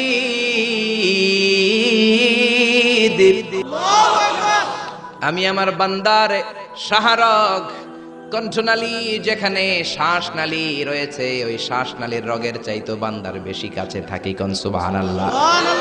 আমরা বললাম আল্লাহ আপনি যদি কাছে থাকেন আপনারা দেখি না কেন? এই শাহরগের কাছে আল্লাহ, আকরাব অনেক কাছে, তো কাছে থাকলে দেখি না কেন? আল্লাহ বললেন গোলাম আমারে দেখা যায় না, আমি সবাইরে দেখি কিন্তু আমারে কেউ দেখে না। কোন সুবহানাল্লাহ। কি এক আজীব বিষয়, তিনি সবাইরে দেখেন, সবাই তারে দেখে না। সুবহানাল্লাহ কইবেন না? লা তুদরিকুহুল আবসার ওয়া হুয়া ইউদরিকুল আবসার ওয়া হুয়াল লাতীফুল খাবীর। লা তুদরিকুহুল আবসার, গোটা বিশ্বের কোন চোখ আল্লাহরে দেখে না, কিন্তু আল্লাহর চোখ সবাইরে দেখে। চিল্লায় বলেন ঠিক কি না? মুসা আলাইহিস সালাম আল্লাহরে ডেকে বললেন আল্লাহ রব্বি আরিনি আনজুর ইলাই। কেউ আপনারে দেখুক না দেখুক এটা আমার বিষয় না, আমি দেখে ছাড়ব। রব্বি আরিনি আনজুর ইলাইক, ও রব আমি আপনারে দেখতে চাই। আল্লাহ বললেন না না মুসা দেখতে পাবা না। লান তারানি, লান তারানি, never you can see me Musa. ও মুসা, দুনিয়ার চোখ দিয়ে আমারে দেখা যায় না। জান্নাতে আসবা, আমার মেহমান হবা। জান্নাতের কনফারেন্স রুমে তোমরা যখন বসবা, আমার 70,000 নূরের পর্দা আমি তোমাদের জন্য সেদিন খুলে দেব। সেদিন আমাকে তোমরা দেখবা। মুসা আলাইহিস সালাম বললেন না রব্বি আরিনি আনজুর ইলাইক, আমি এখনই দেখব। এই পৃথিবীতে সব নবীদের মধ্যে থেকে মুসা আলাইহিস সালামের মেজাজ ছিল খুব গরম। উনি রেগে গেলে, এই মিয়া সাইতে গেলে মাথার চুলগুলা টুপি পাগড়ি ভেদ করে উপর দিয়ে এরকম খাড়া হয়ে দাঁড়ায় যেত। মুসা আলাইহিস সালাম বললেন রব্বি আরিনি আনজুর ইলাইক, ও আল্লাহ আমি আপনারে দেখতে চাই। আল্লাহ বললেন না মুসা আমারে দেখা যাবে। আল্লাহ বললেন দেখা যাবে না, মুসাকে আমি দেখেই ছাড়ব। আল্লাহ বলল না না। আল্লাহ বলে নো, মুসা বলে ইয়েস। আল্লাহ বলে নো, মুসা বলে ইয়েস। আল্লাহ কি বলে? মুসা কি বলে? আল্লাহ বলল নো, মুসা কয় ইয়েস। ভেজাল আছে না নাই? আল্লাহ বললেন মুসা 3 বার নো বললাম, তুমি 3 বার ইয়েস বললা, তুমি তো ভেজাল লাগাই দিলা মুসা। মুসা আলাইহিস সালাম বললেন ভেজাল টেজাল বুঝি না, আপনারে আমি দেই খাই সারুম। কারণ মুসা আলাইহিস সালাম আল্লাহর আওয়াজ শুনতেন। আপনি কি আল্লাহর আওয়াজ শুনেন? তো আপনার দেখার বাসনা কেমন আর মুসা আলাইহিস সালামের দেখার বাসনা কেমন তো একরকম নয়। উনি তো আল্লাহর আওয়াজটা শুনতেন। ওয়া কাল্লামাল্লাহু মুসা তাকলিমা, without any media, without any via, Allah সরাসরি মুসার সাথে কথা বলতেন। জোরে করে আল্লাহু আকবার। উনি প্রতিদিন আল্লাহর সাউন্ডটা শুনেন। আল্লাহর সাউন্ড এত সুন্দর, না জানি আল্লাহ দেখতে কত সুন্দর। এই চিন্তা মুসা আলাইহিস সালামের মধ্যে আছে না নাই? এজন্য মুসা আলাইহিস সালাম 3 বার বললেন ইয়েস ইয়েস ইয়েস। আল্লাহ আমি দেখেই ছাড়বো। আল্লাহ কয় নো নো নো। বেজার লাগছে না? আল্লাহ বললেন মুসা কোন নবী এমন আবদার করে নাই, তুমি কেন করলা? মুসা কয় আমি এমনই করি, আমি আমার যেটা মনে চাই ওইটা আমি আদায় কইরা সারি। সুবহানাল্লাহ কইবেন না? আল্লাহ বললেন ঠিক আছে, ফাইন ইস্তাকাররা মাকানাহু ফাসাউফা তারানি। তোমার দিকে নূরের তাজাল্লি দিলে তোমার তো খুঁজে পাওয়া যাবে না রে মুসা। আমি আমার নূরের তাজাল্লিটা আরব বিশ্বের সব চাইতে উঁচু পাহাড় তুর পাহাড়ের উপরে দেব। আমার নূরের ফোকাস আমি তুর পাহাড়ের উপরে দেব। ফাইন ইস্তাকাররা মাকানাহু ফাসাউফা তারানি। তুর পাহাড় যদি টিকে থাকতে পারে তুমি কিছু দেখলে দেখবা, আর তুর পাহাড় টিকে থাকতে না পারলে তোমার দেখা সম্ভব না। চিল্লায় বলেন ঠিক কি না? এই পৃথিবীতে সবচেয়ে বড় পাহাড় এশিয়া মহাদেশে হচ্ছে মাউন্ট এভারেস্ট। ইউরোপের হচ্ছে আলাস্কা পর্বতমালা, আমেরিকাতে হচ্ছে আল্পস পর্বতমালা, আরব বিশ্বের সবচেয়ে বড় পর্বতের নাম হলো তুর পাহাড়ের পর্বতমালা। কোন সুবহানাল্লাহ। এই তুর পাহাড়ের চূড়ায় আমি 2 বার উঠেছি। যে তুর পাহাড়ের কথা আল্লাহ কোরআনে 10 বার বলেছেন। আমার জীবনে এত কষ্ট কখনো হয় নাই যত কষ্ট হয়েছে তুর পাহাড়ে উঠতে। 120 জনের একটা কাফেলা নিয়ে আমি উঠেছিলাম, কাঁধে ব্যাগ। কত কষ্ট যে হয়েছে, পাহাড় কেটে কেটে সরকার রাস্তা বানিয়ে রেখেছে। দিনের বেলা ওঠা যায় না, ওঠা শুরু করতে হবে রাত 12টা 1টায়। উঠতে উঠতে আপনি রাত 4টার দিকে পৌঁছবেন। আবার ফজরের আজান দেয়া মাত্রই নামাজ পড়ে ব্যাক করবেন। You have to return back. ওখানে পৃথিবীর প্রাচীন একটা খ্রিস্টানদের গির্জা আছে, সেন্ট ক্যাথারিনা গির্জা। ওইখানে একটা গাছ আছে, যে গাছের ভেতর থেকে মুসা আলাইহিস সালাম আল্লাহর আলো দেখেছিলেন। ওই গাছটা আজও আছে। খ্রিস্টান, ইহুদি, মুসলমান 3 ধর্মের লোকদের জন্য এটা তীর্থস্থান, সবাই যায়। ওই গাছের গোড়া দিয়ে প্রতি বছর নতুন গাছ গজায়। খ্রিস্টানরা ওইখানে মনের কথা লিখে, গার্লফ্রেন্ডের নাম লিখে দিয়ে আসে কাগজে, যাতে দেশে আসলে গার্লফ্রেন্ডের সাথে বিয়ে হয়ে যায়। ওই গাছে লাগাই দিলে আপনার গাছ কিছু করতে পারবে না, সুতা লাগাইলে সুতা আপনারা কিছু করতে পারবে না। মিয়া করতে পারে একজন, তিনি কে? চূড়ায় উঠলাম ফজরের সময়। এত কষ্ট হয়েছে এই তুর পাহাড়ের চূড়ায় উঠতে, অসম্ভব কষ্ট। বাংলাদেশের পাহাড়গুলো মাটির পাহাড়। আপনি বান্দরবানের চিম্বুক পাহাড়ে যান, আমি উঠেছি চিম্বুকের চূড়ায়। সেনাবাহিনীর মিলিটারি ক্যাম্প আছে ওখানে। 3টার দিকেও চমৎকার বাতাস, সমস্যা নাই, কারণ পাথরটা মাটির পাথর। মাটির পাহাড়। পাহাড়টা কিসের পাহাড়? আর আরব বিশ্বের পাহাড়গুলো পাথরের পাহাড়। ওই পাথরের কন্টাকে যদি সানশাইন লাগে, সূর্যের আলো লাগে, 2 ঘন্টার মধ্যে মরুভূমির মতো গরম হয়ে যায়, আর থাকা যায় না। আমরা নেমে আসলাম ফজরের নামাজ পড়ে। আল্লাহ বললেন, মুসা ঠিক আছে, বায়না যখন ধরেছো, আমার নূর দেখতে চাও, তাড়াতাড়ি তুর পাহাড়ের উপরে উঠে যাও। আগামীকাল তুর পাহাড়ের উপরে তুমি এতটার সময় আসবা, আমি আমার নূরের তাজাল্লি তুর পাহাড়ে দিয়ে দেব। যদি তুর পাহাড় টিকতে পারে তুমি দেখবা। মুসা আলাইহিস সালাম তো খুশিতে বাকবাকুম। এতদিন আল্লাহর আওয়াজ শুনতাম, এখন আল্লাহরে দেখব, নূর দেখা যাবে। পরের দিন ওযু করে গোসল করে সাইয়েদনা মুসা আলাইহিস সালাম দৌড়াতে দৌড়াতে টাইমের আগেই হাজির। টাইমের আগেই যে তুর পাহাড়ের উপরে হাজির। আল্লাহ বললেন, মুসা এত আগে আসলা কেন? মুসাকে আমার তো আর সয় না। কোন সুবহানাল্লাহ। আল্লাহ বললেন, আমার সব কাজ টাইমলি হয়। সময় যখন হলো, শেষবারের মতো আল্লাহ মুসা আলাইহিস সালামরে জিজ্ঞেস করলেন, মুসা তুমি কি আসলেই আমার নূর দেখতে চাও কিনা? কারণ খেলাটা সাধারণ কোনো খেলা নয়, এটা বিপিএল এর খেলা নয়, আইপিএল এর নয়, এটা মুসার সাথে বিশ্ব গভর্নমেন্টের খেলা, ঠিক না? খেলার মাঝখানে যে যদি বলে আমি খেলবো না, তাহলে কিন্তু হবে না রে মুসা। আমার নূরের তাজাল্লি আমার আরশের উপর থেকে দুনিয়াতে পড়বে, খেলাটা বড় ডেঞ্জারাস খেলা, ঠিক কি না? মুসা আলাইহিস সালাম বললেন, ব্যাপার না, ব্যাপার না, আমি রাজি। সবচেয়ে শক্তিশালী নবী ছিলেন মুসা আলাইহিস সালাম। ফেরাউনের এক বাবুর্চিরে থাপ্পড় মেরে দুনিয়া থেকে বিদায় করে দিয়েছে।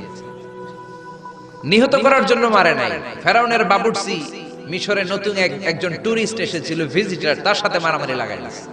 মুসা আলাইহিস সালাম দেখলেন ফেরাউনের বাবুর্চি মন্ত্রীর ভাইগনা, মন্ত্রীর চেয়েও বেশি দাপট, কোন ঠিক কিনা? ফেরাউনের বাবুর্চি জোর জুলুম খাটায় ওই নতুন আগন্তুকরে মারা শুরু করেছে। মুসা আলাইহিস সালাম সহ্য করেন নাই। মুসা আলাইহিস সালাম যে কোনো কথা নাই, 40 কেজি ওজনের এক থাপ্পড়ে বাবুর্চি শেষ। সবাই কয় এটা ফেরাউনের বাবুর্চি, ফেরাউন তোমারে মেরে ফেলবে, দেও দৌড়। মুসাও দিছে দৌড়।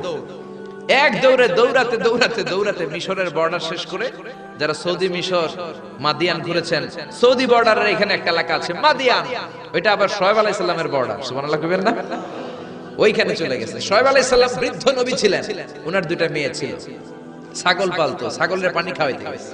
বিশাল কূপ, কূপের ঢাকনাটা অনেক ওজন। সব যুবকেরা পানি খাইয়ে, তাদের ছাগলকে পানি খাইয়ে ঢাকনা লাগাই দিয়ে চলে গেছে। মেয়েগুলা তো আর ঢাকনা উঠাতে পারে না, গুনগুনিয়ে কাঁদে। ঘরে গেলে আব্বা বকবে, বুড়ো আব্বারে কি জবাব দেব? ছাগল যদি পানি না খায়, ছাগলের ওলানে দুধ আসবে নাকি? ছাগলের ওলানে দুধ না আসলে আব্বারে খাবার দিব কি? আব্বা তো দুধ খায়, আব্বা তো পয়গম্বর মানুষ, দুধ না দিলে আব্বা খাবে কি? 2টা বোন মনের দুঃখে চোখের পানি ছেড়ে ছেড়ে মাদিয়ান এলাকায় কূপের পাশে বসে বসে কাঁদে। সাইয়েদনা মুসা আলাইহিস সালাম তো বাবুর্চিরে মাইরা দিছে, তো দৌড়াতে দৌড়াতে ওই মাদিয়ান এলাকায় চলে গিয়েছে। ওখানে যে দেখে নতুন এলাকা, পাহাড় আর মরুভূমি, দুইটা মেয়ে গুনগুনিয়ে কাঁদে। সাইয়েদনা মুসা আলাইহিস সালাম বললেন, ফামা খাতবুকুমা, কাঁদো কেন? মেয়েগুলো কথা বলে না, তারা পর্দাসীন মেয়ে, তারা নবীর মেয়ে। জোরে কোন ঠিক কিনা? নবীর মেয়ে কি আমাদের মেয়েদের মতো কিরণমালা পরে নাকি? লেহেঙ্গা পরে নাকি? পাখি ড্রেস পরে নাকি? আছি আমরা কোন জামানায়, লাজ শরম গেছে হারায়, পাতলা শাড়ির বাহার, পাখি ড্রেস লেহেঙ্গা পোশাক দেখে নারীর লাজে মরে যাই। হায় হায়, আছি আমরা কোন জামানায়, লাজ শরম গেছে হারায়। জোরে বলেন ঠিক না? নবীর মেয়েরা আমাদের মেয়েদের মতো নয়, তারা বিশাল পর্দা করে গুনগুনিয়ে কাঁদে। সাইয়েদনা মুসা আলাইহিস সালাম বলল, কাঁদো কেন? মেয়ে দুইটা বলে, তুমি জিগাও কেন? তোমার জানার দরকার কি মিয়া? তোমার রাস্তায় তুমি হাঁটো। বিশ্বনবী এটাই বলতেন তার বিবিদেরকে। সাহাবারা কোনোদিন যদি ঘরে আসে, আমি না থাকলে মিষ্টি মিষ্টি কথা বলো না, কর্কশ গলায় বলে দাও নবী ঘরে নাই। কারণ আপনি ঘরে নাই, আপনি বাসায় নাই, আপনার মোবাইলে ফোন আসলো, আপনার বিবি যদি মিষ্টি মিষ্টি আলাপ শুরু করে দেয়, আপনার অফিসের বস আপনারে চায়, ফোন দিয়েছে, ভাবি ধরে যদি মিষ্টি মিষ্টি আলাপ করে, ভেজাল আছে না নাই? এজন্য খবরদার মহিলারা কোনো অপরিচিত লোকের ফোনের মধ্যে বড় কথা বলবেন না। কাকে ফোন দিয়েছেন? স্বামীকে, বাসায় নাই, কাট কাট। জোরে বলেন ঠিক না? কাকে ফোন দিয়েছেন? আব্বাকে, আব্বা বাসায় নাই, কেটে দেন। মিষ্টি মিষ্টি আলাপের দরকার নাই। আপনি কেমন আছেন, কোথায় বসে আছেন, কি করেন, কোন কলেজে পড়েন, এটা তোর দরকার কি বেটা? ঠিক কিনা বলেন? শোয়েব আলাইহিস সালামের দুই মেয়ে সোজা কথা বললেন, আপনার দরকার কি? আপনার পথে আপনি হাঁটেন। মুসা আলাইহিস সালাম ভাবলেন, এই মেয়েটা নিশ্চয়ই মেয়েগুলো এলাকার হবে, নতুন এলাকায় এসেছে, এলাকা চিনি না।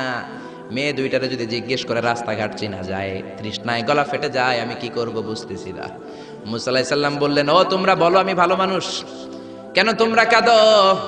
মেয়ে দুইটা আবার বলতে আরম্ভ করলো, আমরা দুইজন নবীর মেয়ে, ছাগল পালি, ছাগলকে পানি খাওয়াবো। একটা কুয়া আমাদের এলাকায়, যুবক ছেলেরা এসে তাদের ছাগলকে পানি খাইয়ে কুয়ার ঢাকনা লাগিয়ে চলে গিয়েছে। এই কুয়ার ঢাকনাটা উঠাতে 10 জন পুরুষের দরকার হয়, যেটা 10 জন পুরুষ পারে না। তোমার মতো সলিমুদ্দির দিয়ে তো হবে না, তোমার মতো সলিমুদ্দির দিয়ে তো এই কাম হবে না। যেই কুয়াটা উঠাতে, কুয়ার ঢাকনা উঠাতে কয়জন লাগে? তো তোমারে বলে লাভ কি? মুসা আলাইহিস সালাম বললেন, তাই নাকি? এই কথা আমার তো তোমরা চিনো নাই, আমি মুসা। সুবহানাল্লাহ কইবেন না? মুসা আলাইহিস সালাম বললেন, আইনাল বের, কুয়া কোথায়?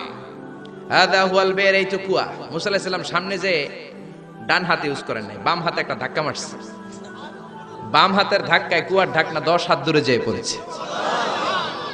এই ঘটনা দেখে মাইয়ারা ছাগল থিয়া দিছে দৌড়। মেয়ে মনে করেছে মরুভূমির মাঝখানে জিন টিন কিছু হবে। মুসা আলাইহিস সালাম ডেকে বললেন, যেও না, আমি জিন টিন নই, ইন্নামা আনা বাশারুম মিসলুকুম, আমি তোমাদের মতোই স্বাভাবিক মানুষ। মেয়েগুলো আবার পর্দা করে এসেছে। মুসা আলাইহিস সালাম বললেন, আমিও তৃষ্ণার্ত, আমি আগে পানি খাই, তোমাদের ছাগলগুলোরও খাওয়াই। এইবার তো মেয়েরা খুশিতে বাকবাকুম। ঘরে কোনো কর্মচারী নাই, নতুন একটা কাজের লোক পাওয়া গেছে, আর আমাদেরকে ছাগল নিয়ে পানি খাওয়ানোর জন্য আশা লাগবে না। মুসা আলাইহিস সালাম বললেন, আমি এইখানে পথিক মানুষ, থাকার জায়গা নাই। মেয়েরা বলল, সমস্যা নাই, ব্যাপার না, বাসায় চলেন। বাড়িতে যে বাবারা কয়, বাবা এই নবী মুসা, এই লোকটা আগন্তুক হিসেবে এসেছে, কাজের জন্য রেখে দেন। মুসা আলাইহিস সালামের গায়ে এরকম শক্তি দিয়েছিল কে? আল্লাহ। ওই মুসা আলাইহিস সালাম বললেন, ইয়েস। আল্লাহ বলে? মুসা বলে? আল্লাহ বলে? আল্লাহ বললেন, মুসা আমারে তুমি দেখতে চাও? তুর পাহাড়ের মধ্যে সোজা হয়ে দাঁড়াও। সাইয়েদনা মুসা আলাইহিস সালাম সোজা হয়ে দাঁড়িয়ে রইলেন। ঘটনা মনে আছে তো? একটা আবার আরেকটার সাথে পেঁচায় ফেলতেছেন না তো? মুসা আলাইহিস সালাম শক্ত করে দাঁড়িয়ে রইলেন। আল্লাহ বললেন, মুসা এই খেলাটা সাধারণ খেলা না, তোমার সাথে আমি আল্লাহর খেলা, দেখবা কিনা বলো? মুসা কয়, আমি রাজি। মুসা কি কয়? আমি রাজি। আল্লাহ বললেন, okay, now I am gonna start the game.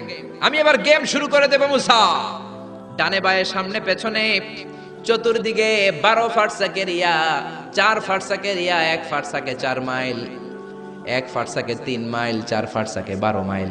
12 mile এরিয়ার মধ্যে যত মশা ছিল, মাছি ছিল, সাপ ছিল, ইঁদুর ছিল, ব্যাঙ ছিল, ঝিঝি পোকা ছিল। আল্লাহ বললেন, 12 মাইল এরিয়ার বাইরে চলে যা, পুরো তুর পাহাড়ের এরিয়াটারে ফাঁকা করে দে, খেলা শুরু হবে। সুবহানাল্লাহ পড়েন। মশা, মাছি, ঝিঝি পোকা যত কিছু আছে সব 12 মাইল এরিয়ার বাইরে চলে গেল, সব চলে গিয়েছে। এবার মুসা আলাইহিস সালাম দাঁড়িয়ে রইলেন। আল্লাহ বললেন, ও জিব্রাইল, তুমিও 12 মাইল এরিয়ার বাইরে চলে যাও। সাইয়েদনা জিব্রাইল ডেকে বলে, আল্লাহ, সৃষ্টির শুরু থেকে আজ পর্যন্ত আমিও তো তোমার নূর দেখি নাই। আল্লাহু আকবার। সিদরাতুল মুনতাহার এইখানে কান লাগিয়ে তোমার আদেশগুলো শুনি, তোমার অর্ডারগুলো নবীদের কাছে আমি উপর থেকে পৌঁছে দেই, আমিও তো তোমার নূর দেখি নাই। আমার ভাই মুসা নবীর সাথে আমিও যদি একটু নূর দেখতে পারি, সমস্যাটা কোথায়? আল্লাহ বললেন, না, সমস্যা আছে, কারণ খেলা তো তোমার সাথে আমার না, খেলা আল্লাহর সাথে। মুসার জোরে কোন ঠিক না? তুমিও 12 মাইল এরিয়ার বাইরে চলে যাও। চলে গেল। এরপরে মুসা আলাইহিস সালাম বললেন, আল্লাহ, এবার আমি রেডি। আল্লাহ বলল, আমি তো রেডি না, কারণ তোমার দুই কাঁধের মধ্যে দুইটা ফেরেশতা আছে না নাই? কিরামান কাতিবিনা ইয়ালামুনা মা তাফআলুন। ও কিরামান কাতিবিন, খেলা শেষ হওয়া পর্যন্ত তোরাও একটু চলে যা। কিরামান কাতিবিনও নাই। এবার আল্লাহ 12 মাইল এরিয়ার মধ্যে স্পেশাল সিকিউরিটি ফোর্স এঞ্জেল পাঠালেন। ফেরেশতারা চলে আসলো। তারা হাতের সাথে হাত লাগিয়ে, পায়ের সাথে পা লাগিয়ে 12 মাইল এরিয়ার মধ্যে বিশাল সীসা ঢালা প্রাচীর দেয়াল দিয়ে দিল। আল্লাহু আকবার। খেলার মধ্যে বাউন্ডারির দরকার আছে না নাই? বিশাল 12 মাইলের বাউন্ডারি দিয়ে আল্লাহ বললেন, মুসা, শেষবারের মতো জিজ্ঞেস করি, তুমি খেলতে রাজি আছো কিনা? মুসা কয়, ব্যাপার না। শক্ত হয়ে দাঁড়িয়ে রইলেন। আল্লাহ বললেন, ঠিক আছে। রব্বুল আলামিন এবার 12 মাইল এরিয়াটাকে ঘুটঘুটে অন্ধকার করে দিলেন। এত অন্ধকার, মুসা আলাইহিস সালাম নিজের হাত নিজে দেখে না, নিজের শরীরকে নিজে দেখে না। এত ঘুটঘুটে অন্ধকার, অন্ধকার দেখে আশেপাশে কোনো আওয়াজ নাই। এতক্ষণ মশামাছির বনবন ছিল, ঝিঝি পোকার ঝিঝি শব্দ ছিল, এখন কোনো আওয়াজ নাই। মুসা নবীর অন্তরে এবার ভয় ঢুকাই দিছে কে? এবার একটু নড়ে সরে বসছে। ভয় লেগেছে, কিন্তু ওই যে আল্লাহর নূর দেখবে আকাঙ্ক্ষা, মনোবল এখনো হারায় নাই। আল্লাহ আবারও বললেন, মুসা, রেডি আছো কিনা? মুসা কয়, কি কয়? ওই যে ব্যাপার না। মুসা আলাইহিস সালাম দাঁড়িয়ে রইলেন। তিনি বললেন, ইয়েস, আমি দেখব। এবার আল্লাহ মুসা আলাইহিস সালামের চোখের পাওয়ার বাড়িয়ে দিলেন। আল্লাহ বললেন, তোমার চোখের জ্যোতি আমি বাড়িয়ে দিলাম। ঊর্ধ্ব জগতের জিনিস এখন তুমি দেখবা, ঊর্ধ্বাকাশের জিনিস দেখবা। উপরের দিকে তাকাও। 12 মাইল এরিয়াকে অন্ধকার দূর করে আলোময় করে দিলেন। এবার সাইয়েদনা মুসা আলাইহিস সালামের চোখে এত পাওয়ার, উপরের দিকে তাকিয়ে সব দেখতে পেলেন। কোন সুবহানাল্লাহ। তাকিয়ে দেখলেন প্রথম আকাশের মহাশূন্য, তারপরে প্রথম আকাশ। আমরা যেটা দেখি এটা কিন্তু প্রথম আকাশ না। আপনি জীবনেও আকাশ দেখেন নাই। আকাশ কি এত কাছে? আপনি যা দেখেন it's a space, open space. প্রথম আকাশের মহাশূন্য, তারপরে প্রথম আকাশ, তারপরে দ্বিতীয় আকাশের মহাশূন্য, তারপরে দ্বিতীয় আকাশ, তারপরে তৃতীয় আকাশের মহাশূন্য, তারপরে তৃতীয় আকাশ। আপনারা সূর্য, চন্দ্র, galaxy, Milky Way, black hole, Proxima Centauri, Alpha Centauri, A Alpha Centauri B, যা দেখেন সব প্রথম আকাশের মহাশূন্যের ভেতরে। চিল্লায় বলেন ঠিক কিনা? মুসা আলাইহিস সালাম তাকিয়ে দেখলেন তারা দেখা যায়। এরপরে প্রথম আকাশ, তারপরে দ্বিতীয় আকাশের মহাশূন্য, তারপরে দ্বিতীয় আকাশ। একটার চেয়ে আরেকটা আকাশ বড়। বলেন ঠিক কিনা? বিষ্ণু বললেন, প্রথম আকাশের চেয়ে দ্বিতীয় আকাশ কত বড়? শোনো শোনো, তোমার হাতের আংটিটা যদি মরুভূমির মাঝখানে তুমি ছেড়ে দাও, মরুভূমির তুলনায় তোমার হাতের আংটি যত ছোট, আল্লাহর দ্বিতীয় আকাশের তুলনায় আল্লাহর প্রথম আকাশ তত ছোট। একটার চেয়ে আরেকটা বড়। তিনি সপ্ত আকাশ দেখতে পেলেন। তারপরে দেখলেন সিদরাতুল মুনতাহা, তারপরে তাকিয়ে দেখলেন বাইতুল মামুর। এটা ফেরেশতাদের কিবলা। জোরে কোন ঠিক কিনা? আমরা কাবা ঘরে মক্কায় যে চারিদিকে তাওয়াফ করি, ফেরেশতারা ঠিক কাবার বরাবর উপরে বাইতুল মামুরের চারদিকে তাওয়াফ করে। একসাথে 70,000 ফেরেশতা করে। একবারে 70,000 ফেরেশতা একবার যদি তাওয়াফ করে, কিয়ামত পর্যন্ত দ্বিতীয়বার কোন ফেরেশতা তাওয়াফের চান্স পাবে না। কোন সুবহানাল্লাহ। কোটি কোটি ফেরেশতা সিরিয়াল দিয়ে তাদের কাজ শেষ করে এখানে তাওয়াফের জন্য লাইন দিয়ে থাকে। চিল্লায় বলেন আল্লাহু আকবার। এরপরে সাইয়েদনা মুসা আলাইহিস সালাম তাকিয়ে দেখলেন বিশাল বড় কোরআনের বাড়ি দেখা যায়। বাল হুয়া কোরআনুম মাজিদ ফি লাউহিম মাহফুজ। লাউহে মাহফুজ দেখতে পেলেন। এরপরে তাকিয়ে দেখেন আল্লাহর কুরসি দেখা যায়। তারপরে দেখলেন আল্লাহর আরশ দেখা যায়। তারপরে দেখলেন আল্লাহর 70,000 নূরের পর্দা দেখা যায়। কোন সুবহানাল্লাহ। এবার আল্লাহ নূরের পর্দা থেকে নূরের ফোকাস করবেন। সবচেয়ে ছোট পর্দা হলো প্রথম পর্দাটা। রব্বুল আলামিন বললেন, মুসা, তুমি শেষবারের লাস্ট ডেস্টিনেশনে, শেষ স্টেশনে চলে এসেছো। এবার যদি তুমি আমার নূর দেখতে চাও দেখাবো, তুমি দেখতে না চাইলে খেলা বন্ধ করে দিব। দেখতে চাও কিনা? মুসা বলে, আমি দেখতে চাই। রব্বুল আলামিন মুসার কথা শুনে এবার নূরের পর্দা থেকে নূরের ফোকাস দিবেন। কতটুকু দিবেন? মুফাসসির হয়রান হয়ে গিয়েছেন। ব্যাখ্যায় কি বলবেন? কেউ কেউ বলেছেন মিসলা উন্মুলাতিল খনসার। এই যে আমরা কানি আঙ্গুল বলি না, এটারে আরবিতে এটার বলে খেনসার, এটার বলে ইবহাম, এটার বলে সাব্বাবা, এটার বলে উস্তা, এটা বিনসার, এটা খেনসার। ইবহাম সাব্বাবা আমরা বলি শাহাদাত আঙ্গুল, আরবিতে বলে সাব্বাবা, এটার বলে উস্তা, এটার বলে বিনসার, এটার বলে খেনসার।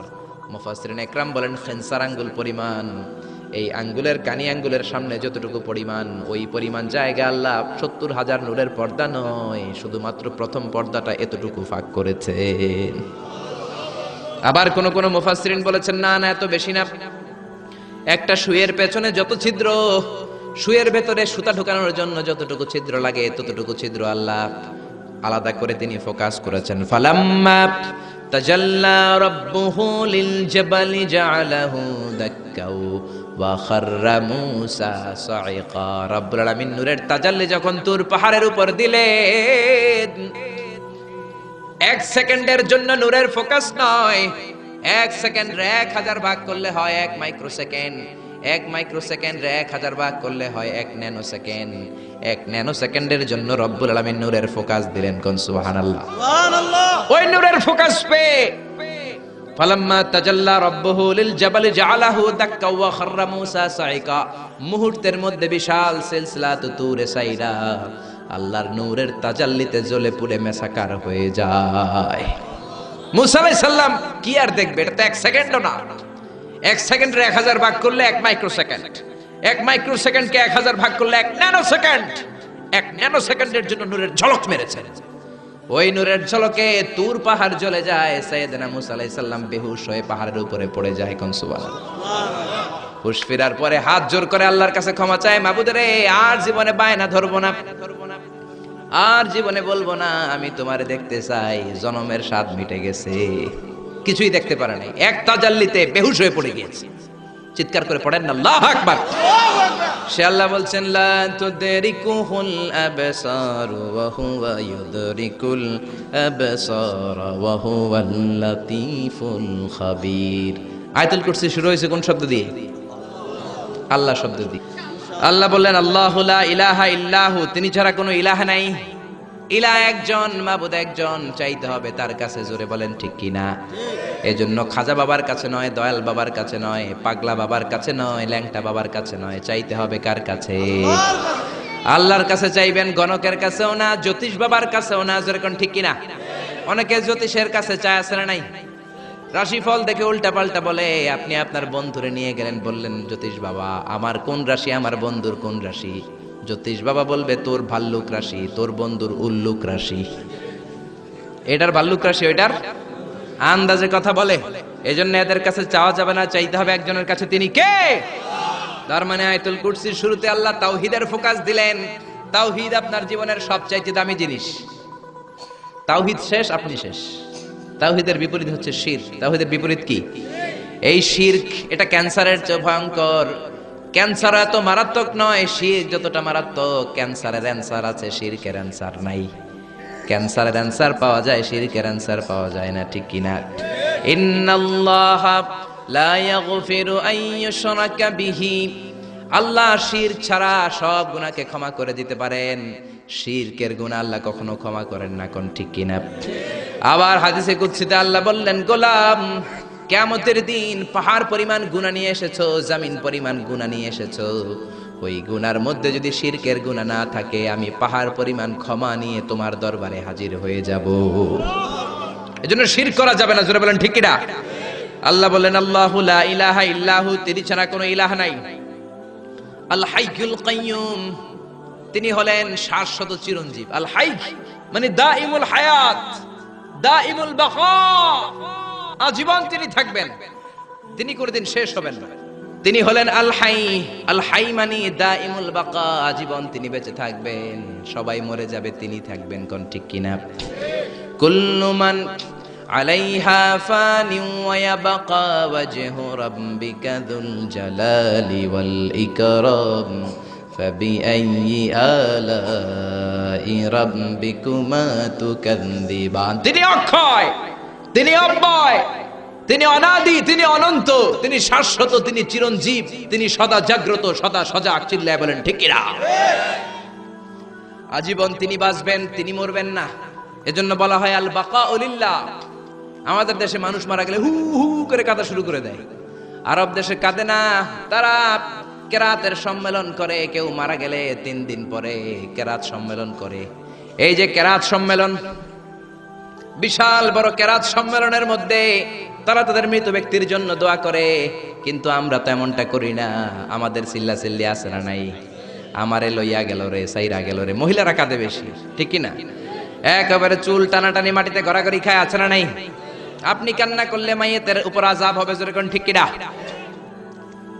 আরবের লোকেরা কেউ মারা গেলে কেরাত সম্মেলন করে আর একে অপরের সাথে কোলাকুলি করে বলে আল বাকাউ লিল্লাহ। বেঁচে থাকবেন একজন, তিনি কে? এই পৃথিবীর সবাই মরে যাবে, কেউ থাকবে না। বাড়িঘর যা আপনি করেছেন, বাড়ির জায়গায় বাড়ি পড়ে থাকবে।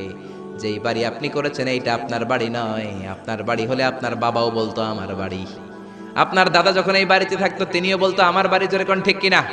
পরের জায়গা পরের বাড়ি, ঘর বাঁধিয়ায় আমি রই, আমি তো সেই ঘরের মালিক নই। পরের জায়গা পরের বাড়ি, ঘর বাঁধিয়ায় আমি রই, আমি তো সেই ঘরের মালিক নই। চিল্লায় বলেন না ঠিক কিনা? সবাই মরে যাবেন, সবাই আমরা মরে যাব।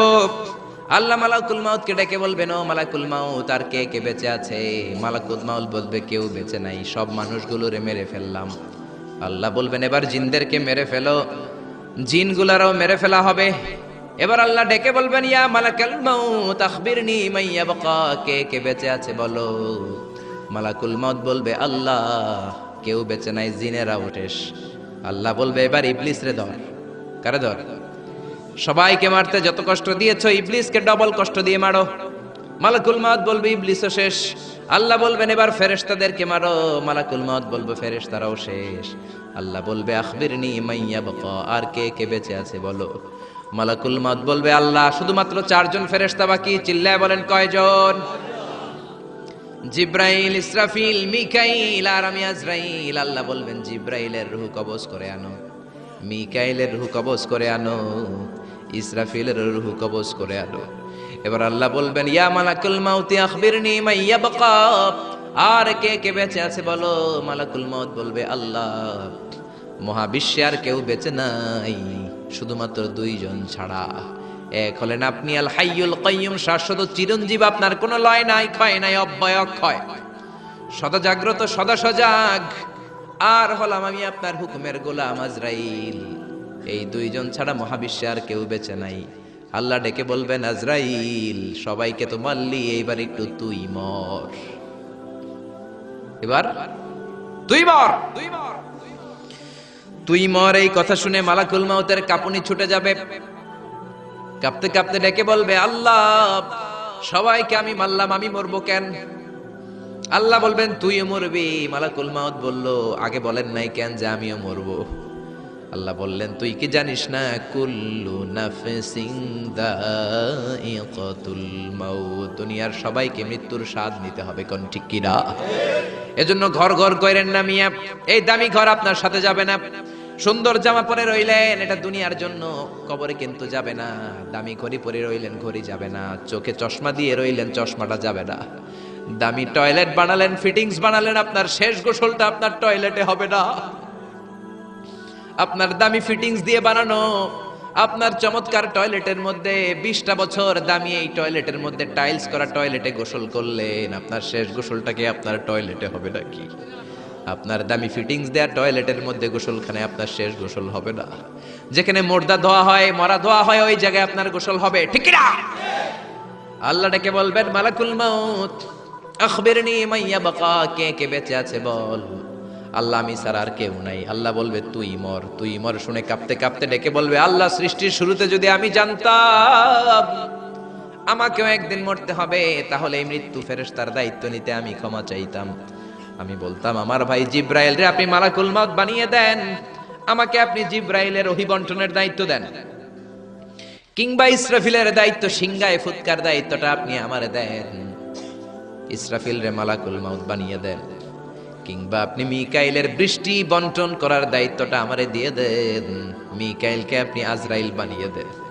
আল্লাহ বলবেন, কথা নাই, জান্নাত জাহান্নামের মাঝ বরাবর যে দাঁড়া, জান্নাত জাহান্নামের মাঝ বরাবর যে একটা জায়গা আছে, জায়গাটার নাম হলো আরাফ। ওইখানে কাঁপতে কাঁপতে কাঁপতে দাঁড়াবে। আল্লাহ বলবেন, মালাকুল মাউত কথা বলে আর কেঁপে লাভ নাই, মরতে তোমাকে হবেই। মুত ইয়া মালাকুল মাউত, মরে যা। এক ধমক দেওয়ার সাথে সাথে চিৎকার মেরে মালাকুল মাউত জান্নাত জাহান্নামের মাঝখানে বিকট একটা চিৎকার মেরে বেহুশ হয়ে ওইখানেই মরে যাবে। বিশ্বনবী বলেন, মালাকুল মাউতের চিৎকার এত ভয়ঙ্কর হবে সেদিন, ওই চিৎকারের আওয়াজ যদি দুনিয়ার মানুষেরা শুনতো, কিয়ামতের জন্য আলাদা করে ইসরাফিলের সিংহার কোনো দরকার হতো না। ওই মালাকুল মাউতের চিৎকার শুনলে, ওই আওয়াজে, চিৎকারের আওয়াজে দুনিয়ার সব মানুষগুলো কানের পর্দা ফেটে লাশ হয়ে তখনই মরে যেত। এবার ডানেও কেউ নাই, বাঁয়েও কেউ নাই, সামনেও কেউ নাই, পেছনেও কেউ নাই, উপরেও কেউ নাই, নিচেও কেউ নাই, একজন ছাড়া। চিৎকার করে বলেন, তিনি কে?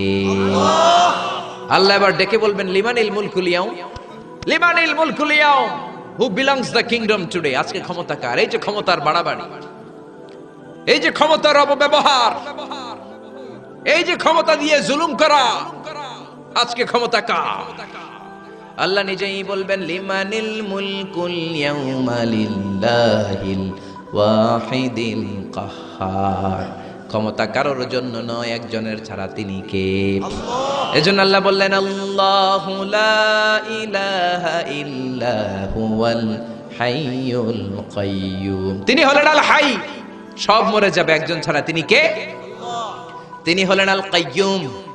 কাইয়্যুম মানে যে নিজেই স্বপ্রতিষ্ঠিত। আপনি কি স্বপ্রতিষ্ঠিত? আপনি জন্মের পরে আপনার মা আপনারে ধরে, আপনার নানি আপনার পেশাব পরিষ্কার করে, আপনার জ্বর ওঠে আপনার টিকা দেয়া লাগে, আপনার পায়খানা পেশাব আবার একজন পরিষ্কার করে দেয়, আপনার বুকের দুধ মা খাওয়ায়, মুখে তুলে খাবার খাওয়াতে হয়। 3-4 বছর আগে আপনি তো হাঁটাই শিখেন না, জোরে কোন ঠিক কিনা? তারপরে বিপদে পড়লে আমরা চাই একজনের কাছে, তিনি কে? কিন্তু আল্লাহ কি কারো কাছে চায় নাকি? গোটা বিশ্বের মানুষ তাদের প্রয়োজন পূরণের জন্য আল্লাহর কাছে ঠেকা। আমার আল্লাহ কারো কাছে ঠেকা নাকি? এজন্য তিনি আল কাইয়্যুম, তার কোনো চাহিদা নাই, তিনি কারো কাছে চান না, গোটা বিশ্ব তার কাছে চায়। চিল্লায় বলেন ঠিক না? আমাদের চাহিদার কোনো শেষ নাই। আমরা সবাই ফকিন্নি। আমরা কি দেখছেন? ফকিন্নি কইতে ভালো লাগে না নিজেরে। আরে আমি সবচেয়ে বড় ফকিন্নি মিয়া। আমি ফকিন্নি, আমার বাপ ফকিন্নি, আমার দাদা ফকিন্নি, আমার মা ফকিন্নি, আমার 14 গোষ্ঠী ফকিন্নি। আল্লাহ বললেন, ইয়া আইয়ুহান নাসু আনতুমুল ফুকারাউ ইলাল্লাহ। ও দুনিয়ার মানুষ, তোরা সব ফকিন্নি। আনতুমুল ফুকারা ইলাল্লাহ, তোরা ফকির মিসকিন। ওয়াল্লাহু হুয়াল গনিয়ুল হামিদ, ধনী হলো একজন, তিনি হলেন আমার আল্লাহ। জোরে কোন ঠিক কিনা? এই দুনিয়ার মানুষের যত বেশি, তার চাহিদাও তত বেশি। দেখবেন যার পা নাই, এর কি কোন ল্যাংড়া, খুঁড়িয়ে খুঁড়িয়ে হাঁটে, তার চাহিদা আল্লাহ, আমার যদি 2টা পা থাকতো, আমি ওই মানুষগুলোর মতো হেঁটে হেঁটে যেতে পারতাম। যেই লোকটা সুন্দরভাবে হেঁটে হেঁটে যেতে পারে, সে বলে, আল্লাহ, আমার যদি ওই লোকের মতো সাইকেল থাকতো, আমার হাঁটা লাগতো না, আমি সাইকেল চড়ে যেতাম। যার সাইকেল আছে তারও চাহিদা, সে বলে, আল্লাহ, ওই যে সুন্দর হুন্ডা চালিয়ে যায়, সাইকেল দিয়ে যেতে আমার অফিসে 2 ঘন্টা লাগে, হুন্ডা হইলে 20 মিনিটে যেতাম। হুন্ডাওয়ালা বলে, আল্লাহ, আমার একটা যদি প্রাইভেট কার থাকতো। এজন্য মানুষের চাহিদার শেষ নাই। চাই তো সে যে ফকির। আমরা সবাই ফকির, জোরে বলেন ঠিক কিনা? ধনী একজন, তিনি কে? এজন্য চাইতে হবে কার কাছে? জিকির করতে হবে কার? বিপদে আপদে সকালে বিকালে একজনই আমাদের সহায়, তিনি কে? আরো আসতে বলেন, তিনি কে? আল্লাহ আমাদের সবাইকে কথাগুলো বুঝে আর আমল করার তৌফিক দান করুক। আমরা পড়ি আমিন। আল্লাহ আমাদের সবাইকে মাহফিলটাকে কিয়ামতের দিন নাজাতের ওসিলা হিসেবে কবুল করুক। আমরা পড়ি আমিন। সবাই ভালো থাকবেন, সুস্থ থাকবেন, কোরআনের সাথে থাকবেন।